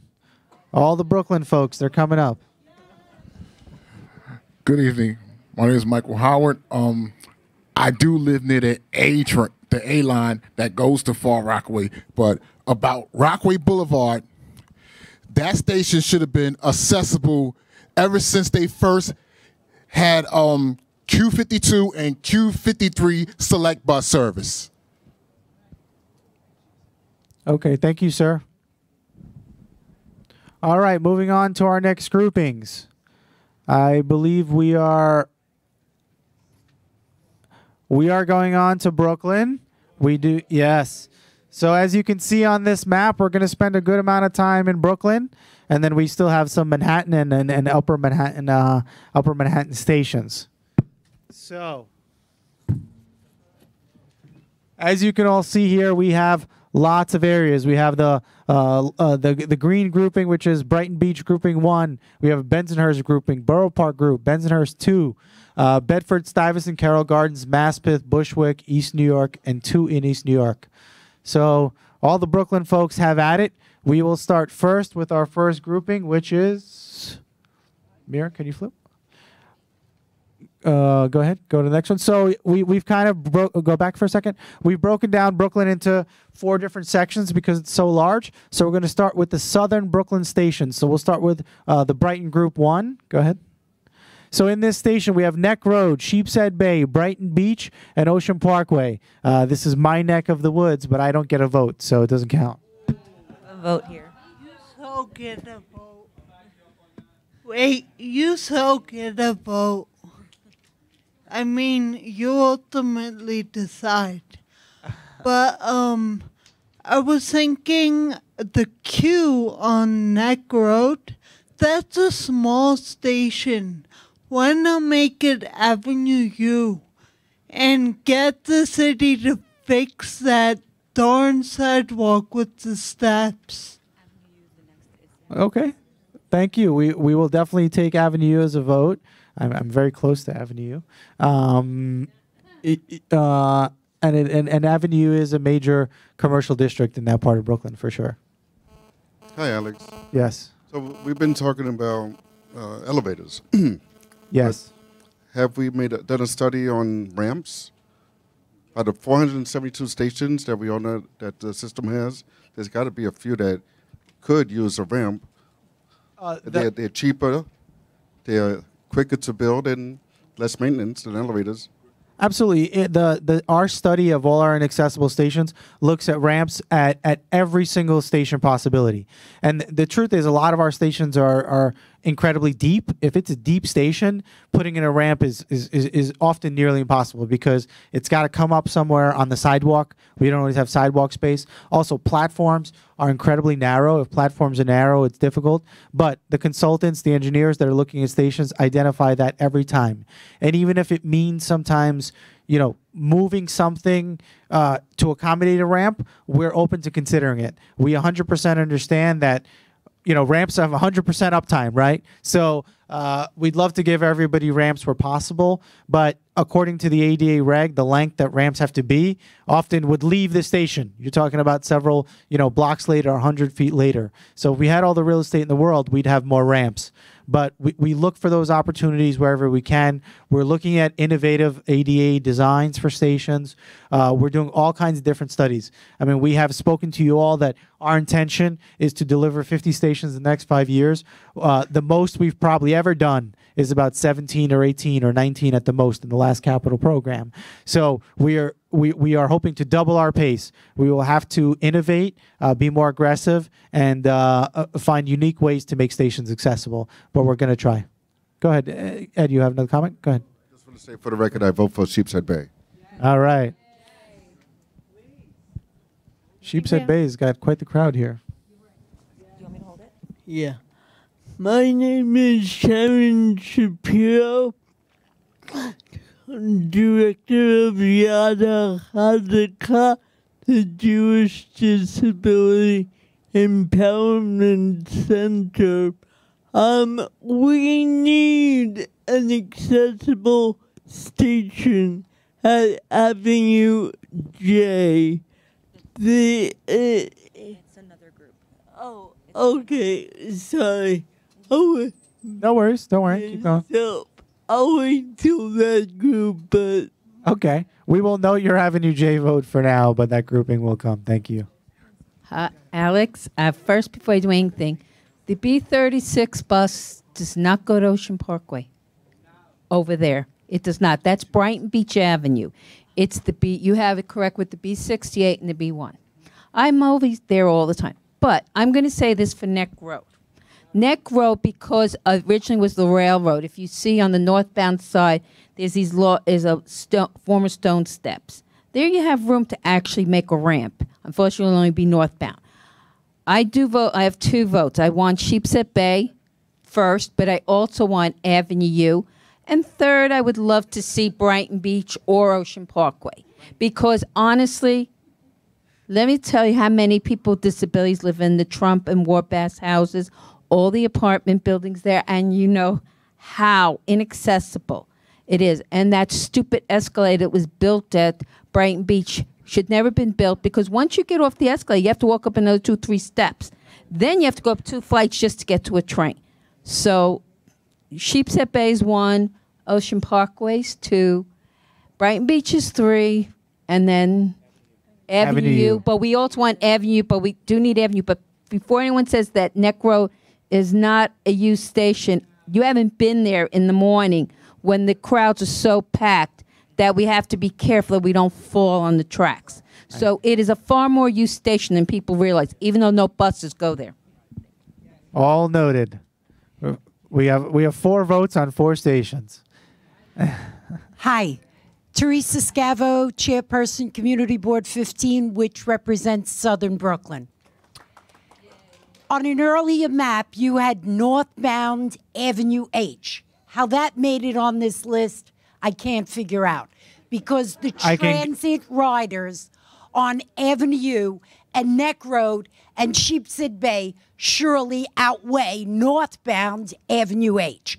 So today, I am here to fight for the seniors and the disabled that live in my district and have no accessibility coming from Manhattan Beach and Sheepshead Bay and Plum Beach. First of all, you need to take a bus to get to a train in Southern Brooklyn. If you live in Gerritsen Beach, you need a bus to get to a train. Then, if you do catch that bus, you miss the train. I do it constantly. I need to access Avenue. I have a heart condition. It is very difficult for me to climb stairs. So I would prefer to walk to Sheepshead Bay and hop on a train because I can't access Kings Highway, and that's the nearest train with an elevator. So please, if you're going forward, look at Avenue. Look at Sheepshead Bay Road. This is what my community needs. Absolutely. Thank you for that. I will say one quick thing on Avenue H northbound, how it got there. Avenue H is currently accessible southbound. There was a development that was built there that put in an elevator. We have identified half stations as stations that we want to fix and prioritize. If there's an elevator on one side, we want to do the other side. We feel like it just makes sense. That's how that list got on there. So you can get all, there's an elevator on one part of Avenue H. We just want to finish the other half of the station. That is the reason that it's a ramp. I apologize. It is a ramp. That's why we want to make the other side of Avenue H accessible. That's the reason it's on there. But absolutely, Avenue U, Sheepshead Bay are noted, and thank you for your comment. Question? Yes. So if you're trying to say that you're trying to put an elevator on one side or the other, can you try to do that like between 59th and 4th and 53rd? Like, can that be possible? The reason why in some cases we have one side, generally when we do projects ourselves, we always do both sides unless there's a unique opportunity. Oftentimes there are third-party developers building huge buildings or huge complexes near our station. A lot of times the law requires that if you build near our station or you touch a part of the station, you also have to create ADA access. So sometimes they're within one side of the station, not the other, but we take those opportunities because they are quote unquote inexpensive. It's a developer that's building an elevator for us. So that those are why you see half stations in our system sometimes. Obviously, if somebody's willing to do it, we're not going to stop them, but we have every intention of finishing off half stations when we have the opportunity. In terms of 53rd Street and 59th, 59th absolutely is already a key station, and we're looking to do 36th Street. I think 4th Avenue and 53rd Street absolutely is something we'll consider. We'll put it on the list and see what the study comes out and see what we get from all our other criteria. Okay? I don't know what Thank you, sir. Go ahead. It took so long to do Sheepshead Bay. It's been years. It's a very high catastrophe area. The problem is when people have to get back to Sheepshead Bay that are in wheelchairs, they have to get off at Kings Highway and take 2 buses to get back over there. So what took so long to do something like that? We were waiting for Andy Byford. Thank you for your vote on Sheepshead Bay. Let's move on. We got 10 stations in Brooklyn. Please write your comments on the card. Thank you so much. So our next grouping in Brooklyn is our Bensonhurst Group 1, which is the red grouping right there, which you see. So we'll read those stations out. This one. So it's 20th Avenue, Bay Parkway, Kings Highway, and Avenue U on the end. This is a different Avenue U. So we're all about taking comments. Do we still have Avenue U votes? Go for it. We have a comment in the front. Somebody have a mic right there? Yep. Please, Avenue U on the end, like make that a high priority. That would be so great. Because the B3's in front of there, and then the B100 is on 86th. Yeah. All right. We got Avenue U votes. Anyone else want to talk about these?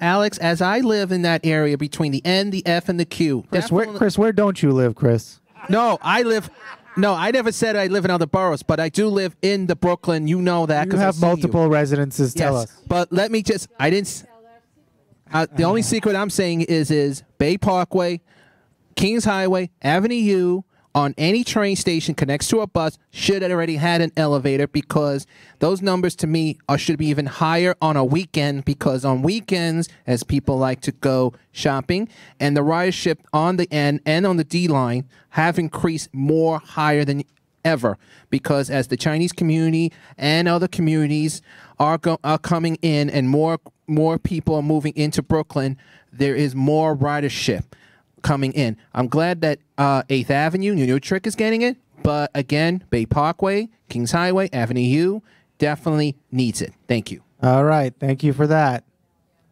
A lot of passionate people in South Brooklyn. Hi. So I wanted to put in a vote for Kings Highway. And the reason is because, you know, if there's somebody who has disability and I see, oh, you know, there's an appointment, there's a client, and I'm working and I'm going out to that area of town, Kings Highway is the one that actually, you know, is the most close and would be the most beneficial in terms of accessibility. It's close to a lot of other areas. It's close to the streets. Kings Highway is close to the highway itself. I mean, it really needs an elevator there. And, you know, instead of going all the way to the 3 train, which is what I've been doing now, going all the way to the 3 train to get my client and then going all the way over to Kings Highway where they live. So but my vote is for Kings Highway. It's really been a frustration for me. Great. Thank you for that. Absolutely. Any other comments? All right. Oh, one last comment. Oh, Jean. All right. Hi, Jean Ryan from Disabled in Action. Jean, you were saving your one vote, huh? Yeah, I am. You know, I haven't been able to ride the subway for 25 years. I rode it for 25. I haven't been able for 25. And I really vote for the Bay Parkway, 22nd Avenue, because it's not that far from Coles and Caesars Bay. So you could either walk or take a bus. And DOT has such and MTA has such horrible bus stops there where you take the B1, which hardly ever runs anyway. So, you know, getting off of the B1 is really tricky right there at Bay Parkway. So if somebody could take a subway there, you know, getting off wouldn't be a problem at the horrible bus stops there. Thank you. Thank you. All right. Thank you, Jean. We're going to move on. Again, feel free to use your comments. Please, if you want, does anybody need more comment cards? Let's hand some out. We've gone through a lot of groups. Anybody need more? Anybody need more? Want to raise your hand? We'll give you some more cards. Oh, you never got one. All right. We're handing out comment cards. We'll take a minute to hand them out.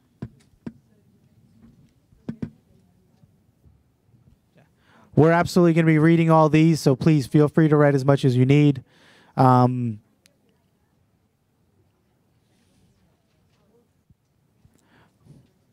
Yep, so we're going on to our next group. Our next group is Borough Park. Borough Park. Oh, no, we just did Bensonhurst one. Yeah. Is it? Sorry. Go back. Yeah, Borough Park. Yeah, Borough Park. Yeah, go ahead. No, we did Bensonhurst group 1. Go ahead. Next. No, we're not. Go back. 1. Yeah. Go ahead. Click. There you go. We're right there. Yeah. So now we're on Borough Park. We have 18th Avenue, Avenue I, another Bay Parkway. This is Bay Parkway on the F, and then we have Avenue N. So again, feel free to look at the maps that you have in your corners. You have the maps in your presentation, and we have some data here for you all to look at. So we have a comment in the front, Sarah. Well, since we're discussing the F train, I'd like to say that Avenue U, they fixed the F train, the station, and did not include an elevator. Like, that's ridiculous. So, I would like to see that. Finally, I've reached out to my state senator, congressperson, my assemblyman. I tried to reach out to the mayor. I'm now going to try to reach out to Andy Byford. So, yeah, please. Well, Andy Byford, unlike those other folks, heard you here in person. So we will take that comment and note as we look at further stations. Thank you so much. I would like to put in a vote for the Avenue IF station because that's right by ShopRite, which is probably one of the biggest grocery stores in that area. And it's also right by a B11 stop. So from there, it's easy to get on a bus to go to the rest of that neighborhood in Borough Park. Thank you. All right. Thank you for that. We got comments in the Good back. afternoon. My name is Albert Mercado, Community Board 3, Lower East Side of Manhattan. The reason I like to comment is I have to leave a little early. One thing that I have noticed, I came in here with the intention that Mr. Byford was going to be doing all or most of the talking. Putting aside all of the immense information, which everyone, at least me, very appreciated, the most glaring thing that comes out to me is that Mr. Byford is listening. He hasn't said probably 200 words, if that much. And that to me means a lot. He's strictly just listening. He's absorbing it all in, and I hope it continues this way. Thank you very much. Thank you. Thank you for that.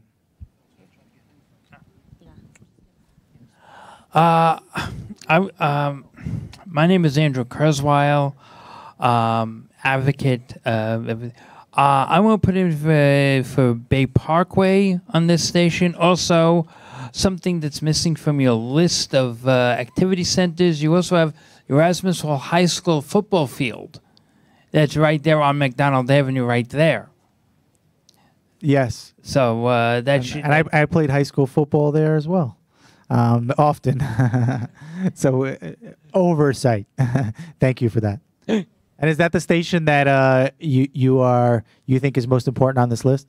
I would say on this list I would say Bay Parkway because of the transfer point, the bus transfer point, and also for students to go to the football games and everything, because they do have to go to the football games.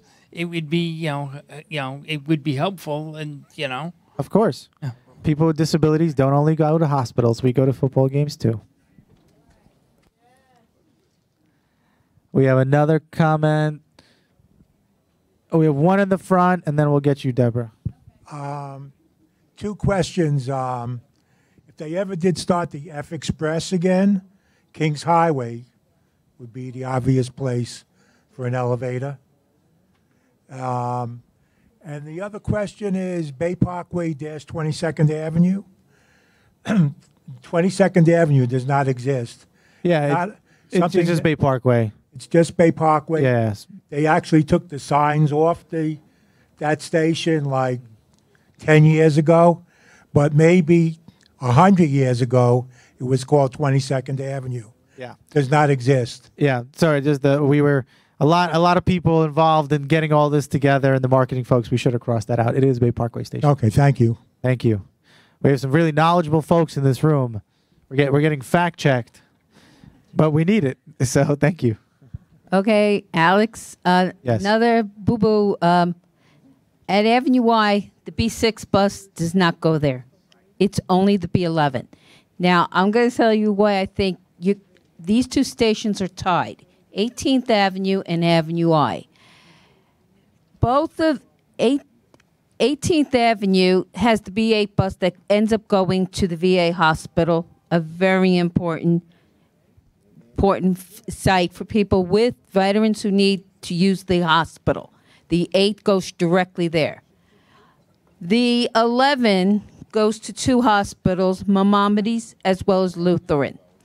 The other reason why I'm saying these two should be tied is it used to be known as UCP New York City. It is now known as ADAPT. They're actually smack between 18th Avenue and Avenue I. They serve people with developmental disabilities and a lot of physical disabilities, and they really do need those elevators at both of those stations equally. And that's why I cannot put the other two, because those really are serving a large population of people with disabilities. All right. Thank you for that. We will take 2 votes on that one. I'll take one quick comment on this. We have a lot of groupings and about half an hour to go. So there's a comment right behind you on the left side. We'll just take one quick comment. If you guys don't mind just keeping your comments a little bit brief. We still have 6 groupings in Brooklyn, Upper Manhattan, and hopefully we get to Staten Island. It would be bad to leave them out, but we'll try. I'll be brief. I'm Jennifer Van Dyke. I'm with the Elevator Action Group at Rise and Resist. It's a methodology question. I'm not understanding if the goal is to have stations accessible stations every 2 stops within 5 years, how are entire lines left out, and how will even if picking one out of each of these groupings, that won't accomplish that goal? So I'm just trying to understand the methodology involved in this approach tonight. Sure, absolutely. The statement is not every 2 stops. The goal is no more than 2 away. So based on these groupings, if you select our data folks here at Transit, if you go back to the map for a second, actually, let me show you visually. Yeah. So if you look at where the existing ISA, the accessible logos are on these stations, as well as the ones that are in red, right? You see the red ones, those are already in progress. Even if these are done, which we know they will be done soon, these groupings identify areas that have gaps of about 5 or 6 stations. So if you're no more than 2 away, if you land in the middle between a station that is 5 stations apart, right? If there are 5 or 6 apart, if you land in the middle, if we do that middle station or we do the station to the right, one closer, that will make you no more than 2 away from either station. So picking any of these stations here, for example, if we use the Neck Road, Sheepshead Bay, Brighton Beach tranche, Ocean Avenue tranche, right? That grouping. And if you pick any of those stations, you will end up no more than 2 away from Coney Island, Stillwell Avenue. Or alternatively, you end up no more than 2 away from Kings Highway on the B or Q line. So that is the methodology, and that's how we've kind of drawn the map. And in some places, you do have options, and that's why we're talking to you all tonight. I think I explained that. All right, we're moving on to our next grouping. We're going to go to like double jeopardy. We're going to move a little faster. All right, so our next grouping is Bensonhurst grouping number 2. Here you have Kings Highway on the F, which the gentleman in the front spoke about. We have Avenue on the F, Avenue X on the F, and Neptune Avenue, which is near those Warbass Trump Neptune Avenue houses. So we have a comment in the front. We'll try to limit to 3 comments per grouping at this point, just so we get through. Thank you so much. We'll take one in the front. I think I mentioned this before, but Avenue U on the F, I vote for that. Okay, great. Thank you for that. Any other comment here? Yes, Chris, and then we'll get you. Yes, Teresa, we'll get you.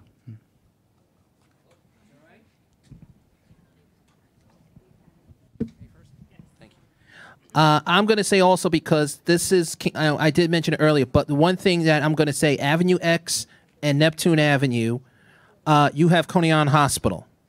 And I did mention this to you, Alex, and Byford, and as well as Andrew Albert. We have a lot of people who uses that hospital. You have a major senior in that area, as well as on the Q line that connects to the next stop, West 8th Street.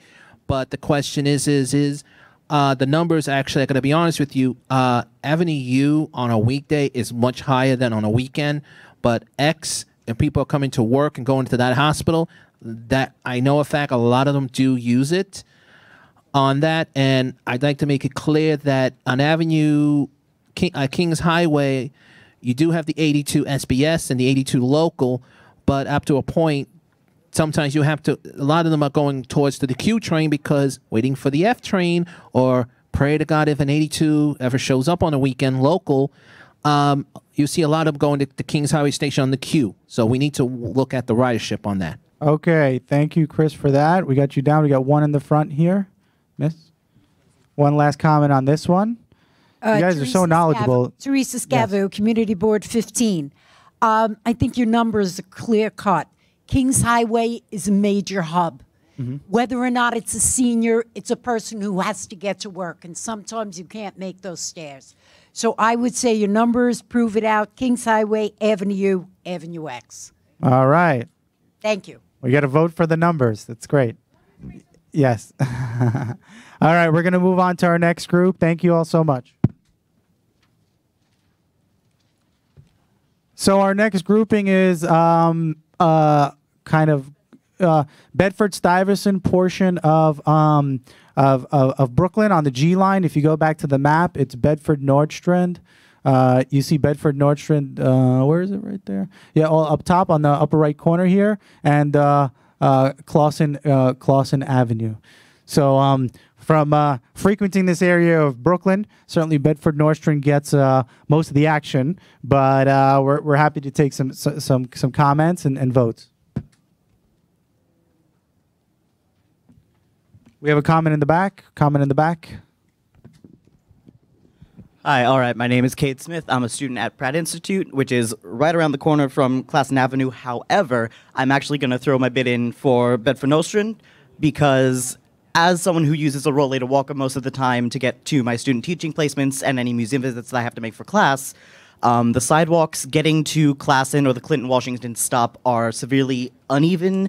And on one side that's closer to the Institute, actually the sidewalk going to Classen Avenue is either entirely done in cobblestone brick type things that are murder to walk over, or the sidewalk is half blocked by the precinct's cars. So both the numbers and the accessibility of the sidewalks around the stations would lead for Bedford Nostrand.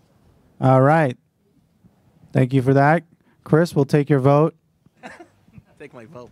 You can take my vote, but the one thing I'm going to say about the Classen station, there is a group home that is up a couple, 2 blocks from there, and as he gentleman just said, there is a college there. Also, the B48 bus does take a connection, but the question is the B52 is a couple more 5 more blocks from that distance. The 48 bus does connect to another part of Williamsburg, which is another 2 minutes. But the concern is you have a group homes in that area who need accessible train station. The 38 bus cannot take that heavy punch, as well as the 52 bus. The numbers are very high numbers. Got it. Thank you. We're going to move on to our next grouping. Thank you all. So also in this part of Brooklyn, we have Carroll Gardens Park Slope. We have Smith and 9th, 4th Avenue, 9th Street, and 7th Avenue. Can you go back to the map there, Amir? So you see these stations there right here on the bottom of this portion of the map on the presentation. So on the FG lines. Yep, you can go back to the chart. So all 3 are goodies. I mean, every station is a goodie, but we're happy to take some comment. Go ahead. Yes, hi. My name is Craig Wallenstein. I'm Abilities Inc. Viscardi Center. I'm actually a travel trainer, and I work with people with disabilities to learn how to use the MTA transit. And ironically, where I live in Park Slope, there are no accessible train stations anywhere nearby. So even just to go to work, I always have to take like a 20-minute to half-hour bus ride first just to get to a train. And 9th Street, Smith, that was redone like at least 5 years ago, I think. And I didn't understand why they didn't make that accessible at that time. I agree with the 7th Avenue.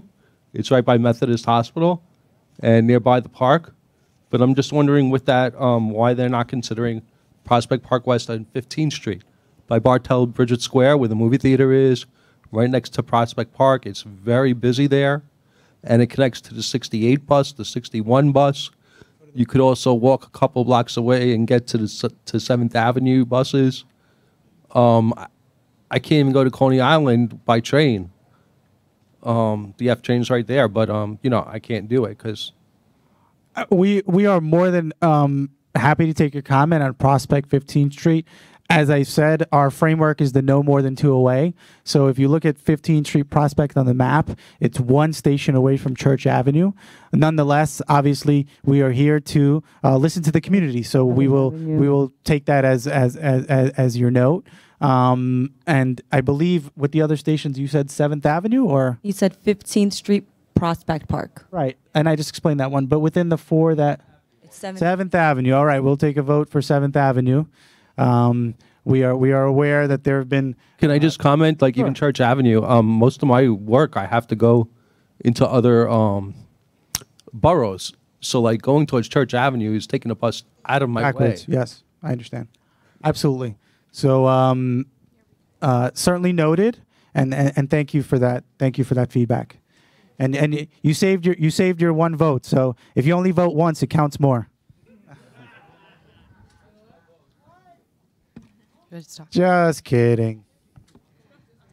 We got a few comments here. We have one in the middle. Hi, Alex. My name is Shahana Hanif. I work with Councilmember Brad Lander as his organizing director. So I'm really happy and excited to be here and all the commentary.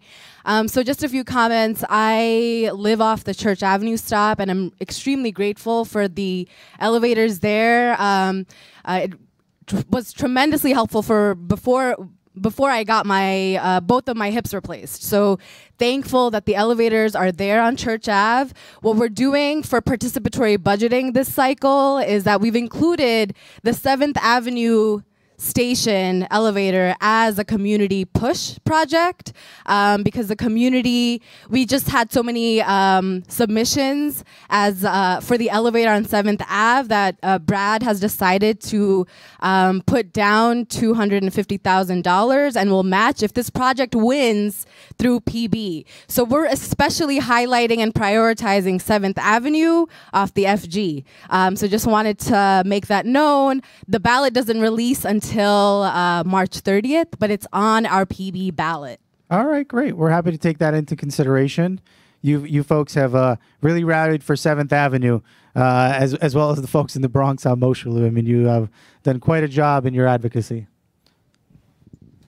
Yes, I'm looking here. I'm seeing 4th Avenue, 9th Street, and there seems to be a slight omission of the R train. That's right, which would make that would make this a more feasible in that regard. Mm-hmm. As a connection. Okay, sorry about that. Yes, we will note that in terms of 4th Avenue, 9th Street with the R connection. Yes, and I'm from Community Board 7, and I also wanted to mention about the R train. Sorry, I can't see you. I'm right here. Oh, thank you, miss. I apologize. I'm from Community Board 7's Access and Ability Committee, and we're also very concerned about that connection with the R train. And it's actually, I don't know even how you're going to do it at that station, because I think it's the 2nd highest station in the city. And you're very well informed. You know, so, but we would like to see that done if possible. Thank you. Yeah, Smith and 9th is the highest, yeah.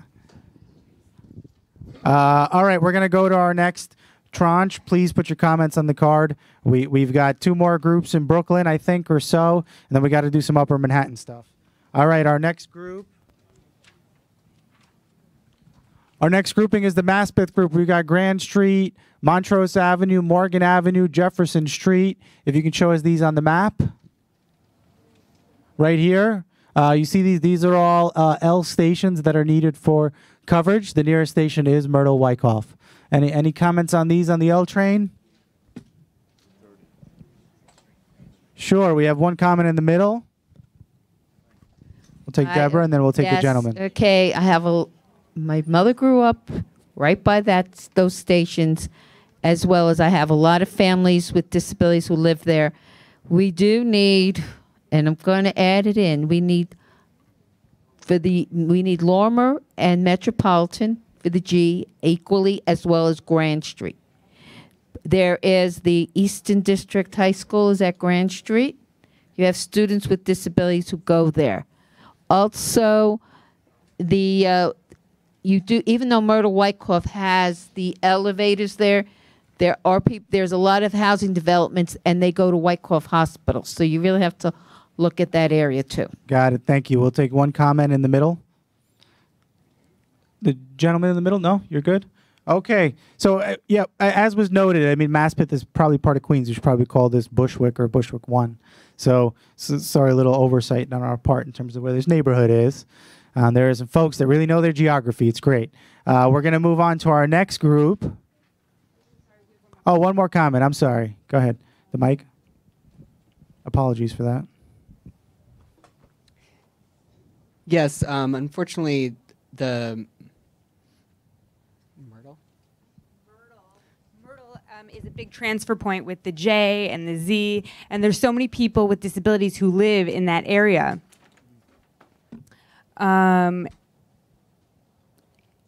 Near Myrtle, and it's a big transfer point. There's the J and the Z, and so I think that one is really important. All righty, thank you. Sir, we'll get one comment from you in the back, and then we do have to move on. Go ahead, sir. Good evening. Anthony Richardson, Perceptions for People with Disabilities. When it comes to the J line, I think that the station that needs an elevator should be the Gates Avenue station. If you look at your data, you see that most people will rather take Access-a-Ride than use their reduced fare card because the elevator, the stairs are so high to get up to the station. And by making it at Gates Avenue, it's an easy transfer point for people. Unfortunately, this Q24 and B47 buses run like snails. Really, you'll have to do something about that because I take the B46, and that select bus goes to DeKalb Avenue. You can get 9 buses before a local comes that's going to the bridge. And I think that's the reason why so many people get on the bus at Myrtle Avenue rather than take Access-a-Ride. But at all these other stations, people don't want to have to go through the trouble of going up that long flight of stairs to get a train. And by it stopping at Gates Avenue, it stops for the 47, the Q24, the B52, and if a person wants, he can take the 52 to the select 46. But there needs to be an elevator somewhere between Flushing Avenue and Broadway Junction. Well, thank you for that, sir. You actually lead us into our next comment. Sure. People have been talking about Broadway Junction. They're not thinking about the logistics, what goes into transferring that station into putting an elevator. You know, even my friend is a civil engineer, and he talks about how difficult it would be. So people should think before they start saying that it has to be done. Thank you, sir, for your comment. And you actually lead us into our next group, which is our Bushwick group, where we have Chauncey Street, Halsey Street, Gates Avenue. We will note your comment on Gates, as well as Kosciuszko Street and Myrtle Avenue. So this is our next grouping in Brooklyn. We'll take 1 or 2 comments. We have one in the middle, and then we'll move on. We do have about 5 or 10 minutes left, so we have to. Don't want to keep you guys here all night. Okay, Myrtle Avenue. You admitted the M train as a transfer point because that's where the M train splits off to Metropolitan Avenue. So that makes that a major transfer point also for people to be able to take either the M or the J or the Z. Thank you. Thank you for that. All right, so let's move on to our last groupings in Brooklyn. As we heard before, East New York. East New York, here's your chance to vote on East New York as promised. So our first grouping in East New York for coverage is the East New York Group 1, which is Crescent and Norwood. So if you look at those 2 stations, please let us know, Crescent and Norwood Streets. Any votes? Powerful East New York advocates? Not that side. We're going to get to that side. We're getting to the other side in a second. Right. Okay. Oh, because it's more north, yeah. Is that the reason I'm going to say Crescent for this reason is the B13 goes to the Brooklyn Developmental Center and Ridgewood. So we need a good connection. And people then don't have to take 5 million buses to get to. They can just take another train with an elevator to get to the developmental center. Ask Sarah how hard it was to get to the developmental center. Got Trust it. me. All right, we're going to move on to our next group. I have a question. Oh, sorry. A statement, sorry. Dustin Jones, Sydney. In addition, I would like to say, not that, Crescent Street is actually very important because as of right now, once you leave Sufton Boulevard, there is no other accessibility. So I think it's very important. It would take a big load off of the Q56. And of course, like I said, it would also segue great into Broadway Junction because your important engineers have said it can be done. So I also would, just want to comment on that. Thank you. All right, we'll take 1 comment in the middle, and we have to move on. There's a lady right there. I'm sorry that I'm out of order again, but I have to get downstairs and I can't write my comment. So I ask again for Avenue J along the queue line. Got it.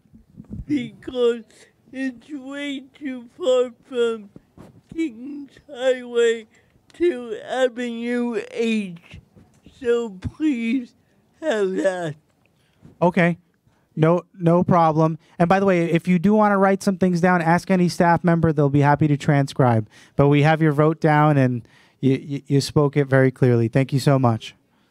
Sir, excuse me. I'm sorry. Pardon me. Yes. Once again, my name is Michael Iron. Excuse my ignorance. Maybe I missed something. We're voting on things. What about Broadway Junction? I got two things. Yeah, we discussed Broadway Junction very heavily earlier. I was here. Okay, yeah, go ahead. We'll vote on it. I like to say, I'm not an engineer. I have no concept what goes on. I'm a layman. However, I'm a taxpayer. I've been using Broadway Junction for 30 years. If you vote for ADA handicap accessibility ability, that'd be one of the most humane things you could ever do. Thank you. Thank you, sir. So we're going to move on to the other side of East New York.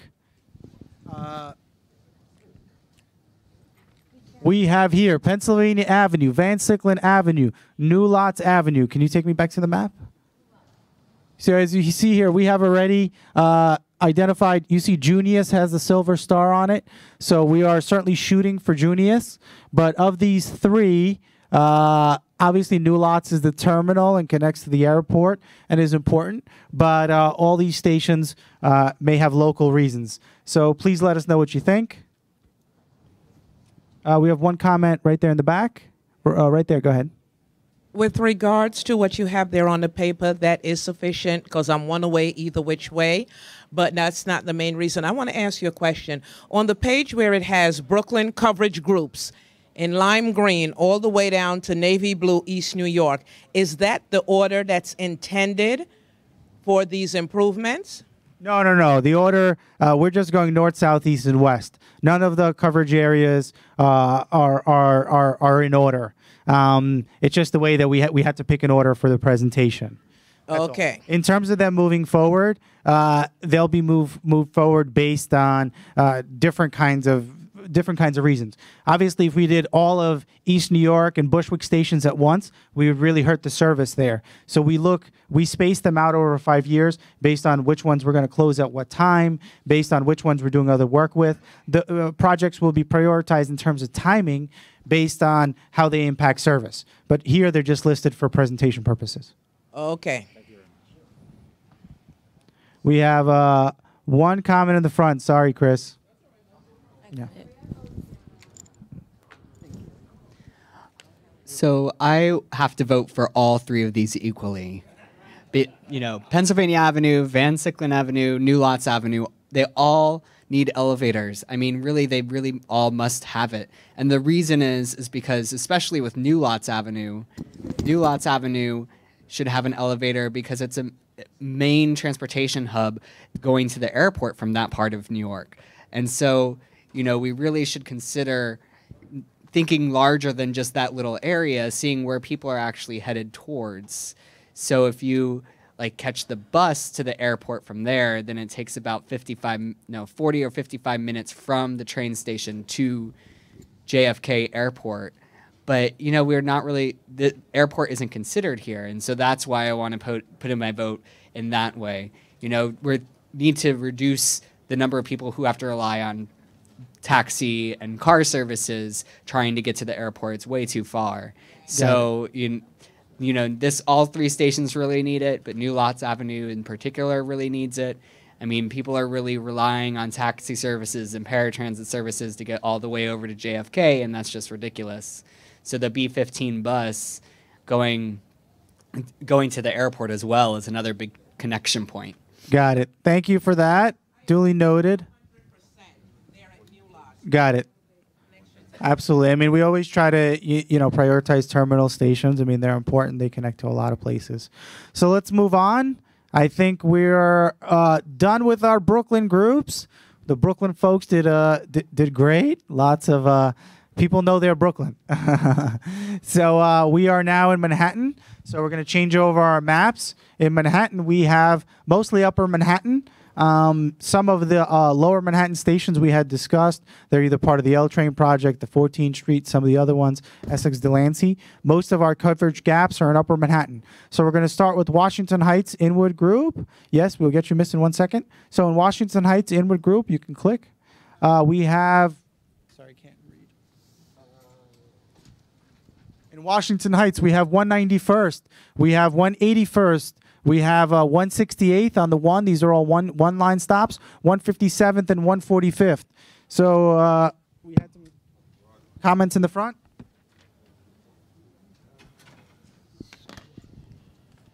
Where are the passionate Washington Heights folks?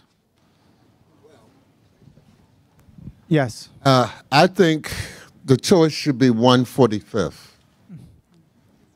Simply because, I mean, you can make arguments for any of them, right. But 145th, the park that's there, there's, I know that area, there's many people who do have disabilities. It is on the Broadway line, it'd be an asset. Thank you for that. We had one more. It's a Alejandra general in the front. Manhattan question, general. Sure, go ahead. Hi, my name is Rory Munshine. I'm the social media chair for 504 Democrats, and this question comes from me as well as some of the other members in our club. So we wanted to ask about flood-proofing some of the train stations because it costs $67 on average for accessorides, and that obviously increases during floods or during rainstorms, actually, and that obviously affects people with disabilities' employment. And so we wanted to know about what the plans are to make the train stations more accessible for people with disabilities in terms of floods, as well as put in a vote for 14th Street and 6th Avenue, because and as well as Union Square, because that connects to so many different buses, including the M14A, the M14D, the 6th Avenue bus, and we really want to push for that. So thank you. Yeah, I mean, we're happy to. The 14th Street on the 6th, it was listed earlier on one of our lists as a selected station because of the L line. In terms of flooding, you want to make a quick comment? Yeah, I mean, just as a brief comment, because obviously we need to try to stick to the agenda about getting your votes for accessibility. Absolutely, we're taking action. We have been for some years now to make stations more resistant to flooding. That includes installing grates on the sidewalks. That includes raising critical assets such as substations and other electrical components such that they don't get inundated with water. For the L-Line project, we're undertaking a whole bunch of resiliency activities to make sure that if, probably more likely when, another superstorm happens, the station, or rather the tunnel, simply won't get flooded again. The idea is to prevent rather than to mitigate. So in high-level terms, those are the kinds of things that we're doing. I'm sorry. I just want to put in my vote for 168th Street on the one. The numbers are good for it. Right. It has the AC. Yeah, it has the AC. But again, because it has the AC, you want to be able to have that. Finish the job, make the relationship there. connection. Yes. Exactly. I think it Makes would. sense. It Yes. would be very valuable there. Cool. Great. Thank you. We're going to go on to our next group, which is our Harlem group. Oh boy, we have quite the battle here between Columbia and City College, huh? We have 137 City College, we have 125th, and we have 116th Street Columbia. We can go to the map real quick and show what that looks like. As you see it, it's right there, right following the group we just finished on the west side on that line. Any comments on these stations? I get off for work at 110 Central Park North. It's in the middle of 110th and Cathedral Parkway, no elevator, or the number 6. It's a big juncture at the tip of Central Park. There's a pool there in the summer. There are a lot of community groups. There are a lot of churches. And I work at Northside Center for Child Development, which is down the block on Madison. There's no elevator there. It's also very icy. In snowy days, there's a huge gap between where the station meets the curb, and I have spoken to the commissioner of sanitation, and she said that is not within the purview of the sanitation to clear this long path. I am terrified. In those days, I have a bad back, a bad knee. I have my boots with cleats for stability. I often ask a younger person to just walk me to the curb. It's a very icy station, and it's never been addressed. It is the track from the station to the curb is not near any stores. They're in the other direction, and that has been a concern of mine for now many years since I've been working there. And you're talking about Central Park North. Right. Got it. Thank you. That'll be our next tranche is a little bit closer to that, but absolutely we'll note that station. Thank you for that feedback. I have a question. Eli, yes, sorry. 1 second, sorry. Eli, go ahead. Go ahead, Eli. Go ahead, yeah. All right. Hi, everyone. My name is Eli. I'm a board member with NYC Spinal. And in this group, it's either between my alma mater or where I'd like to go for grad school. But I would ultimately put my vote in for 137th, only because, judging from the map, for one reason, there was a gentleman who raised the issue about 145th. I think by deferring it to 137th, you address that sort of gap in that sort of no man's land of Harlem. And given what I think the next group will be, which is Upper West Side, it seems like there's some planned work on 110th, 96, and 86 on the BC. So I think it would make more sense to put it on 137th. And City College has a very huge disability population of students. So Awesome. Thank you. Alex, two of these three stations are underground, but 125th Street obviously is elevated. Does that influence the decision in any way? Can I see my list? So on my list, I actually have a couple more fields than just because we can present everything. These stations have been studied by Stantec in terms of the possibility. 125th and 116th are both considered very difficult, as we call red stations. It's actually 137th that is considered the more doable one. So yes, for putting in an elevator, the study has the study has looked at those. So it's a criteria. So let's go on to our last group in Manhattan. I have a question here, Alex. Yes, sure. Question. Sorry. I just want to second that 137th. I went to school by there, and I graduated already, but it's very convenient. And that stairs is crazy, in my opinion. So if you put an elevator in there, that would be very helpful. Just saying. All right. We are here to hear that, so thank you for that. Eli has a second comment. You want to vote twice on this group? Go ahead. Well, this is a different group. Oh, sorry. Oh, we already changed groups. You're already ahead of the curve. Yeah. I didn't read the stations. So this is our Upper West Side As you like to grouping. make fun of me for, I'm an Upper West Sider. Yeah, you're an Upper West Sider. That's right. Specifically 86, which is what I would put my vote for, not because I live there, but because I think it's a major throughway from east to west, for one. You have the select bus service that services the Met, and there's a somewhat relative access to natural history, which reminds me of a story when I was, recently injured. Oh, boy, Keep story. it short. All right, go ahead. Keep it short. Recently injured trying to get to Yankee Stadium, and to me it seemed like a no-brainer that Natural History Museum would have an elevator. It's a major tourist spot, and I found out the hard way that there wasn't. But I'll settle for 86 because it's 5 blocks away. All right. We have had a couple votes tonight on 81st Street Museum of Natural History. It does make sense as a major hub. Maybe not needed for coverage, but very important. Dustin? Yes. Dustin, oh wow, that's the wrong group. Sydney. I would vote for 96th Street. I think it would make a lot of sense because there is already the 1, 2, and 3 on 96th Street. So why not keep it going? And it would also take a lot of people off of, I would hope, the 96 bus. All right. Thank you. Anyone else? One more comment on the Upper West Side. Chris, go ahead, right behind you. Oh, sorry. I'm going to also say I agree with all three stations, but adding one more, 81st Street, American Museum of Natural History, which is a lot of people do get off that station.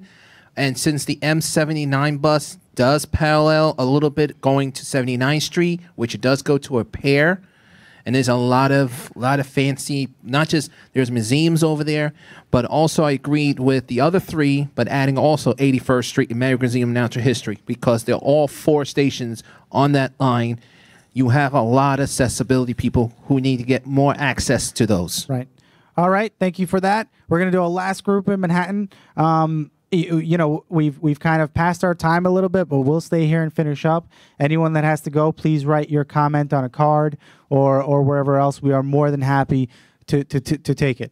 Our next, I believe this is our last Manhattan group, right? Our last group in Manhattan is the Upper East Side group. You have some goodies here. Obviously, you got the 86th Street 456, the express stop.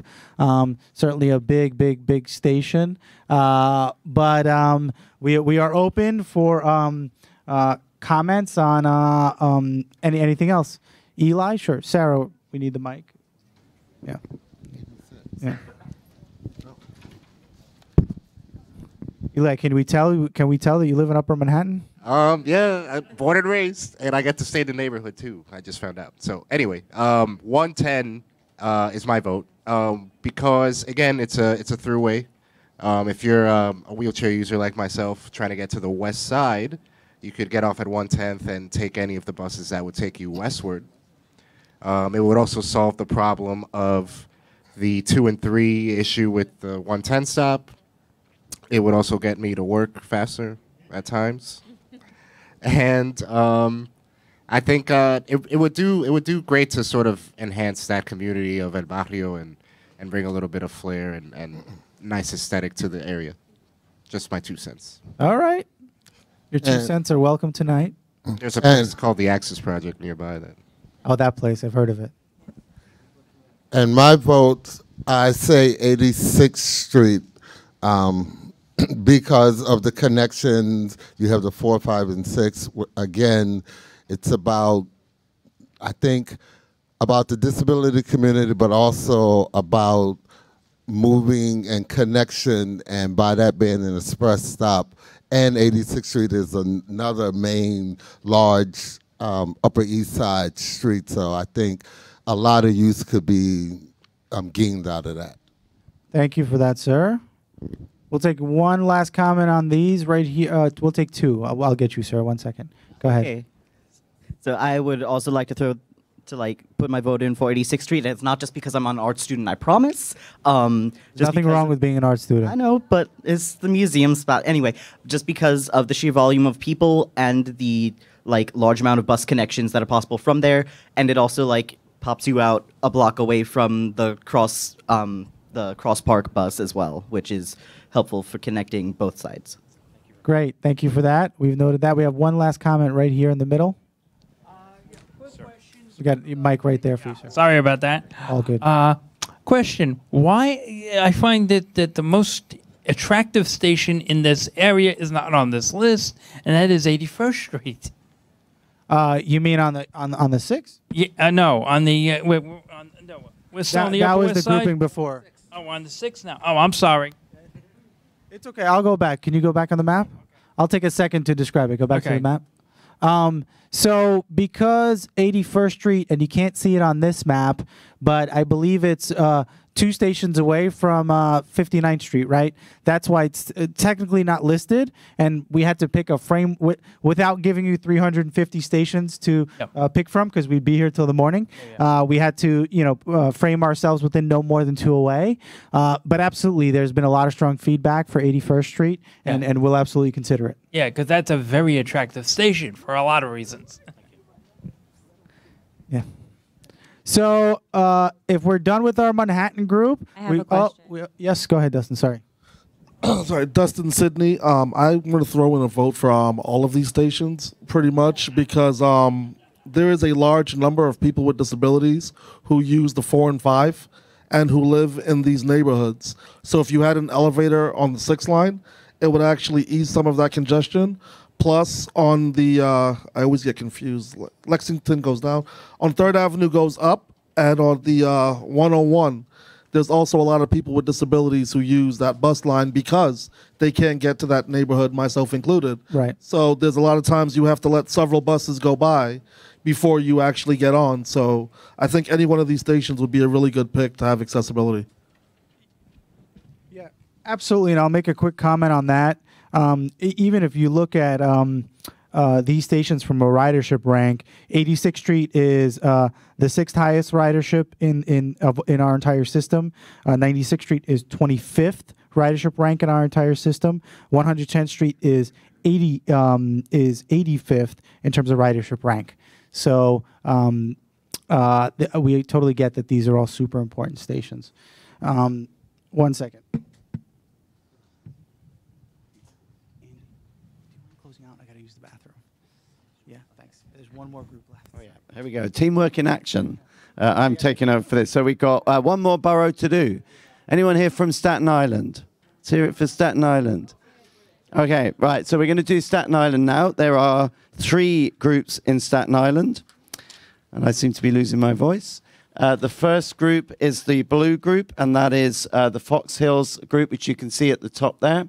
That is made up of 5 stations, which are Tompkinsville, Stapleton, Clifton, Grassmere, and Old Town. So use your format, folks. Anyone got a strong view?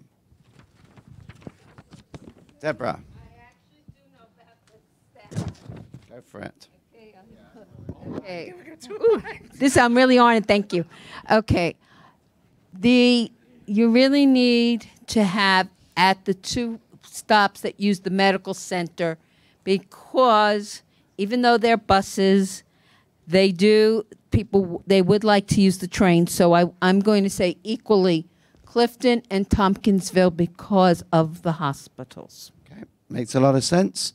Okay. Others for this group? Anyone else? Sir. Yep, coming.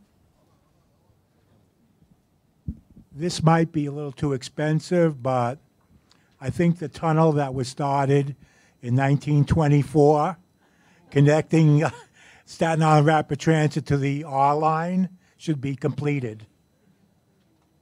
Okay. That's my opinion. I'll try and get another $5 billion. Or however much it is. I'll give it a red-hot go. Okay, any last votes for this group, the blue group? We'll move along then. In that case, we're now on the green group, which is made up of, 2, 3, 4, 5 stations. Jefferson Avenue, Grant City, New Dorp, Oakwood Heights, and Bay Terrace. Deborah. I was going to say, I'm sure it is Terrace, but just going by what's on the paper, right? Okay. One, again, I'm going to have to say equally Grand City because of the hospital. I will also say New Dorp because of the schools in the area, plus the, I'm trying to see the buses, because if any of the buses that, those two at the moment. I have to check with my other friends from Staten Island. Sure.